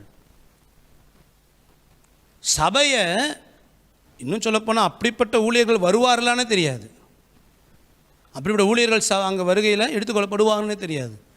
அப்போது சபை மேய்ப்பர்கள் வருகையில் எடுத்துக்கொள்ளப்பட்டு அங்கே அந்த மகிமையான கிரீடத்தை பெறணும்னா இந்த ஊழியத்தின் நாட்களில் சபை நடத்தும் பொழுது நாம் ஒரு அர்ப்பணிப்போட, ஒரு தாகத்தோட, ஜனங்கள் தசமாக கொடுக்குறாங்களோ கொடுக்கலையோ, காணிக்க கொடுக்குறாங்களோ கொடுக்கலையோ, ஊழியக்காரர் உபசரிக்கிறாங்களோ இல்லையோ, அந்த ஆடுகள் மேலே, மந்தை மேலே அன்பும் ஜாக்கிரதையும் கரிசனுள்ளலாம் இருக்கணும். அதான் மேய்ப்பனுடைய காரியம். அதாவது ஒன்று புரிந்து கொள்ளுங்க, அநேக ஊழியர்களுக்கு புத்திமதி சொல்கிற அளவுக்கு வளர்ந்துட்டேன் என்பதற்காக நான் சொல்ல வரல, ஆனால் சொல்ல வேண்டிய தருணம் என்பதனால் சொல்லுகிறேன். நீங்கள் படுகிற பிரயாசத்தை விசுவாசிகள் புரிந்து கொண்டு அதற்கான பலனை உங்களுக்கு தராமல் இருக்கலாம். அதனால் முறுமுறுக்காதீங்க. ஊழியம் நாம் செய்வது கர்த்தருக்காக. நம்முடைய எஜமான் அவர்தான். சபை என்பது நமக்கு கொடுக்கப்பட்ட பொறுப்பு. இந்த பொறுப்புக்கான பலன் தேவன் எஜமான் நிச்சயம் கொடுக்கிறவர். வேலையால் கூலிக்கு பாத்திரவான். ஆகவே நீங்கள் படுகிற பிரயாசம் மந்தை புரிந்து கொள்ளாமல் போகலாம். ஆனால் கவலைப்படாதீங்க. நான் அந்த விசுவாசி எவ்வளோ பிரயாசப்பட்டேன், எவ்வளோ ஜெபம் பண்ணுறேன், எனக்கு எதுவுமே செய்யலை, என்னை விசாரிக்க மாட்டேன், என்னை கண்டுகொள்ள மாட்டேங்கிறாங்க, எந்த விதமான பலனை என்னை உபசரிக்கிறது என்னை கனவீனப்படுத்துகிறாங்க. முறுமுறுக்காதீங்க. நீங்கள் விசுவாசிகளுக்காக எடுத்த பிரயாசங்களுக்கான பலனை எஜமான், பிரதான மெய்ப்பனாகிய நம் அருள்நாதர் இயேசு இம்மையிலும் தருவார், மறுமையிலையும் மகிமையான அந்த வாடாத கிரீடத்தை நமக்கு தருவார். ஆகதான் பவுல் சொல்றார் பாருங்க, அப்போஸ்தலர் நடவடிக்கைகள் 20ஆம் அதிகாரம் 26 28 வரை வாசிங்க. தேவனுடைய ஆலோசனையில் ஒன்றையும் நான் மறைத்து வைக்காமல் எல்லாவற்றையும் உங்களுக்கு அறிவித்தபடியினாலே எல்லாருடைய இரத்தப்பழிக்கும் நீங்கி நான் சுத்தமாய் இருக்கிறேன் என்பதற்கு உங்களை இன்றைய தினம் சாட்சிகளாக வைக்கிறேன். ஆகையால் உங்களை குறித்தும் தேவன் தம்முடைய சுய இரத்தத்தினாலே சம்பாதித்து கொண்ட தமது சபையை மேய்ப்பதற்கு பரிசுத்த ஆவி உங்களை கண்காணிகளாக வைத்த மந்தை முழுவதையும் குறித்தும் எச்சரிக்கையாயிருங்கள். பவுல் சொல்ற அந்த இடத்துல தேவனுடைய ஆலோசனையில் ஒன்றையும் நான் மறைத்து வைக்காமல் எல்லாவற்றையும் உங்களுக்கு அறிவித்திருக்கிறேன். இந்த பவுல் பார்த்தீங்கன்னா தன் கொடுக்கப்பட்ட மந்தைக்கு மிகுந்த ஒரு பிரயாசப்பட்டார். எப்படி ஆயிலும் கர்த்தருடைய முழு சத்தியங்கள், எனக்கு என்னெல்லாம் ஆவியான கற்றுக் கொடுத்தாரோ அதெல்லாம் நான் சபை கற்றுக் கொடுத்துடணும், சபையை உருவாக்கணும், வருகைக்கு ஆயத்தமாக. இதுதான் பவுலுடைய நோக்கம். அப்படின்னா பவுலுக்கு சபை விசுவாச மக்கள் நல்ல உபசரணம் கொடுத்தாங்களா? கிடையாது. எல்லா விசுவாசிகளும் பவுலை உபசரிக்கல. தன்னுடைய பிழைப்புக்கு கூட பவுல் கூடாரத்தில் செய்ய வேண்டிய நிலைமை வந்துச்சு பவுலுக்கு. ஆக எங்க பவுலுடையார் எங்களுக்கு எவ்வளோ பிரயாசப்படுகிறார், எவ்வளோ வசனம் கற்றுக் கொடுக்கிறார் என்று விசுவாசிகள் எல்லாருமே தலையில் தூக்கி வைத்து ஆடவும் இல்லை. அநேக நேரங்களில் பவுல் கைவிடப்பட்ட நிலைமையில் இருந்தார். ஆனால் பவுல் அதை நிமித்தம் சபைகளுக்கு வசனம் கற்றுக் கொடுக்காமல் இவங்க என்ன உபசரிக்கிறாங்க, இவங்களுக்கு இது போதும் என்று பவுல் நினைக்கல. மந்தையை உண்மையாய் விசாரித்தார். அதனால தான் பவுல் தைரியமாக சொல்லுகிறாரு, நமக்கு நீ மகிமையான வாடாத கிரீடம் உண்டு. அதனால தான் திமோத்தேயின் இளம் ஊழியனாகிய திமோத்தேயுக்கு பவுல் உபதேசமாய் சொல்லும் பொழுது, நீ சமய வாய்த்தாலும் வாய்க்காவிட்டாலும் நீ கண்டித்து புத்தி சொல்லு, ஜாக்கிரதை பிரசங்கம் பண்ணு. பவுல் திமோத்தேயுக்கு கொடுக்குற ஆலோசனை ஏன் அப்படின்னா, உனக்கு கொடுக்கப்பட்ட மந்தையை நீ நேர்த்தியாக மேய்த்துரு. அதனால் பலன் வருதோ பலன் வரலையோ, ஆசீர்வாதம் வருதோ இல்லையோ, நீ ஒருவேளை பொருளாதார நெருக்கடிக்கு மத்தியில் உன் அத்தியாவசிய தேவையே சபை மூலம் சந்திக்கப்பட முடியாத ஒரு சூழ்நிலையில் நீ ஊழியம் பண்ணி கொண்டிருக்கலாம். அதை குறித்து முறுமுறுக்காத. நீ செய்ய வேண்டிய ஊழியத்தை உத்தமமாக செய். கர்த்தர் இங்கே நிச்சயம் பலன் கொடுப்பார். எடுத்துக்கொள்ளப்படும் பொழுது கிறிஸ்துவின் நியாயத்துக்கு முன்பதாக மகிமையின் வாடாத இடத்தை கர்த்தர் கொடுப்பார். ஆக இந்த 5 விதமான பரிசுகளை கர்த்தர் வைத்திருக்கிறார். மணவாளன் மணவாட்டியை வழியில் சந்தித்து கல்யாண வீட்டுக்குள்ள கூட்டிகிட்டு போகிறதுக்கு முன்னாடி பரிசுகளை கொடுப்பது போல இயேசு மத்திய ஆகாயத்திலேயே நம் பரிசுகளை கொடுக்கிறார். ஒன்று ஓட்டத்தை ஜெயமாய் முடித்த எல்லாருக்கும் அழிவில்லாத கிரீடம், ஆத்தும ஆதாயம், கர்த்தர் நாம் மகிமைப்படும்படி ஆத்தும ஆதாயம் செய்தவர்களுக்கு மகிழ்ச்சியின் கிரீடம், தன் வந்த நெருக்கத்தின் பாதையில் முறுமுறுக்காமல் தேவன் நாம் மகிமைப்படுவதற்காக சகித்து கொண்டவர்களுக்கு ஜீவ கிரீடம். மாத்திரமல்ல, சபை எடுத்துக்கொள்ளப்படுகிறதான அந்த வருகை நாளை குறித்து ஏக்கத்தோடு காத்திருந்தவர்களுக்கு கர்த்தர் நீதியின் கிரீடத்தை கொடுக்கிறார். விசேஷமாய் சபையின் ஊழியர்களுக்கு மகிமையான வாடாத கிரீடம், உத்தமமாய் உண்மையாய் சபையை மேய்த்தவர்களுக்கு இந்த பரிசை பெறுவதற்கு நம்ம ஆயத்தமாக இருக்கிறோமா? யோசித்து பாருங்க. சபையின் மேய்ப்பொருளாக இருந்தால் இந்த 5 விதமான கிரீடத்தை நாம் பெற்றுக்கொள்ளணும். அல்லது மற்ற கிரீடங்கள் ஒன்றை இழந்து போகாமல் ஓட்டத்தை ஜெயமாய் முடித்து கர்த்தனை மகிமைப்படுவதற்கு ஆத்தும ஆதாயங்கள் செய்து பாடுகளை இயேசு நாமத்தில் மகிமைக்கென்று சகித்து கொண்டு வருகை குறித்து ஏக்கத்தோடு நம்ம ஜீவித்தால் இந்த கிரீடங்களை பெற்றுக்கொள்வோம். சபையின் மெய்ப்பர்கள் ஆசீர்வாதம் வருதோ வரலையோ, காணிக்க வருதோ வரலையோ, ஆண்டவர் கொடுத்த சபையை நான் சத்தியத்தை வளர்த்தெடுப்பேன், வருகைக்கு ஆயத்தமாக்குவேன், சபையை கரிசனையான கொண்டு போவேன் என்று உண்மை உத்தமாக ஊழியம் செய்து பாருங்கள். எங்கேயும் பலன் உண்டு. வருகையில் மகிமையான வாடாதுகளிடம் உண்டு. இந்த பரிசு பெறலை பெற்றுக்கொள்ள பிரயாசப்படுங்க. இது தொடர்ச்சியை நம்ம நாளைக்கு பார்க்க போகிறோம். இந்த நாளில் நாம் அந்த ஆட்டுக்குட்டியான கல்யாணம் எவ்வளோ விசேஷமானது என்பதையும், மணவாளன் யார், மணவாட்டி யார், அந்த கல்யாணம் நடக்கிற இடம் எங்கே என்பதை பார்க்கும் பொழுது இந்த பீமான் நியாயத்தீர்ப்பு என்கிற கிறிஸ்துவின் நியாயஸ்தானத்தை குறித்து நாம் பார்த்தோம். இதோடு முடித்துக்கொள்ள போகிறோம். நாளை தினத்தில் மணவாட்டியின் தகுதி என்ன, அந்த கல்யாணம் விருந்தில் பங்கெடுக்கிறவங்க யார், அந்த மணவாட்டிக்கு கொடுக்கப்படுகிற நகரம், கல்யாணம் முடிஞ்சு அந்த மணவாட்டியாக சபை எங்கே தங்கும், இதை குறித்தெல்லாம் நாம் நாளை தினத்தில் நாம் தியானிக்க போகிறோம். எல்லாரும் முழங்கால் படியிட்டு நம்ம எல்லார் கண்களை மூடி, என் கருமையான தேவ ஜனமே, நீங்களும் ரட்சிக்கப்பட்டு சபையில் அங்கமாக இருப்பதே பெரிய பாக்கியம். வருகைக்கு நம்ம ஆயத்தமாக இருப்பது, வருகைக்கான வசனம் கேட்பது, அது உண்மையாலுமே ஒரு பாக்கியமான காரியம். ஆனால் எனக்கு ஆயத்தமாக இருக்கிறோமா? கொஞ்சம் நிதானித்து வருகைக்கு ஆயத்தமாக முடிவு ஒப்பு கொடுப்போமா? அந்த வருகையில் எடுத்துக்கொள்ளப்படுவது மாத்திரமல்ல, இந்த மகிமையான பரிசுகளை பெறும்படியாக அளவில்லாத கிரீடம், மகிழ்ச்சியின் கிரீடம், ஜீவ கிரீடம், நீதியின் கிரீடம், மகிமையான வாடாத கிரீடம், இந்த கிரீடங்களை பெற்றுக்கொள்ள நம்ம ஆயத்தமாக இருக்கிறோமா? கொஞ்சம் நிதானித்து நம்ம ஒப்பு கொடுப்போம். எல்லார் கண்களையும் மூடி நம்ம எல்லாரும் கர்த்தரை நோக்கி பார்ப்போமா? இயேசப்பா, எப்படி ஆகிய அந்த வருகையில் ஆண்டவரே, இந்த கிறிஸ்துவின் நியாயாஸ்திரத்துக்கு முன்பதாக நிற்கும் பொழுது ஆண்டவரே, நாங்கள் ஆண்டவரே பரிசுகளை பெறும்படியாக எங்கள் கிரியைகள் எல்லாம் உங்கள் நாம மகிமைப்படும்படியாக இருக்க ஒப்பு கொடுக்குறோம்ப்பா. எங்கள் வாழ்க்கையில் உங்களை மகிமைப்படுத்தும்படி நாங்கள் செய்யணும். நாங்கள் ஆத்தும ஆதாயம் பண்ணாலும், ஆண்டவரே பாடுகளை சகித்தாலும், ஆண்டவரே எதை நாங்கள் செய்தாலும்ப்பா உங்கள் நாம மகிமைப்படணும். நாங்கள் சபை நடத்துகிற ஊழியர்களானாலும் ஆண்டவர் எங்கள் பிரயோஜனத்துக்காக அல்ல, உங்கள் நாம் மகிமைப்படுவதற்காக ஊழியம் செய்ய எங்களை ஒப்பு கொடுக்குற ஆண்டவரை, நாங்கள் எதை செய்தாலும் உங்கள் நாம் மகிமைப்பட செய்ய எங்களை ஒப்பு கொடுக்குறோம். எல்லாரும் ஒப்பு கொடுப்போமா? ஸ்தோத்திரம், ஸ்தோத்திரம், ஸ்தோத்திரம், ஸ்தோத்திரம். ஹல்லேலூயா, ஹல்லேலூயா, ஹல்லேலூயா. ஸ்தோத்திரம், ஸ்தோத்திரம், ஸ்தோத்திரம், ஸ்தோத்திரம், ஸ்தோத்திரம். இந்த வார்த்தைகளுக்கு ஒப்பு கொடுங்க. கிறிஸ்துவின் நியாயஸ்திரம் முன்பதாக பரிசுகளை பெறுகிற தகுதியுள்ள மணவாட்டிகளை நிற்க அர்ப்பணிப்போம். கர்த்தரை ஆசீர்வதிப்பார். ஜெபிக்கலாம்.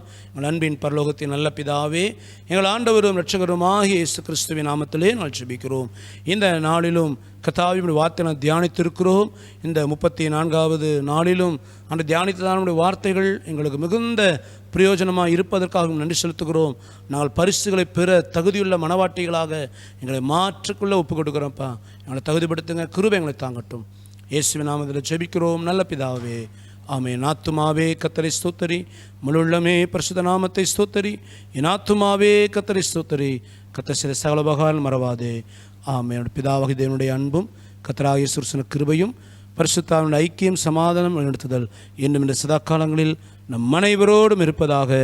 ஆமென். அல்லேலூயா, அல்லேலூயா, அல்லேலூயா. கர்த்தர் ஆசீர்வதிப்பாராக. ஆமென்.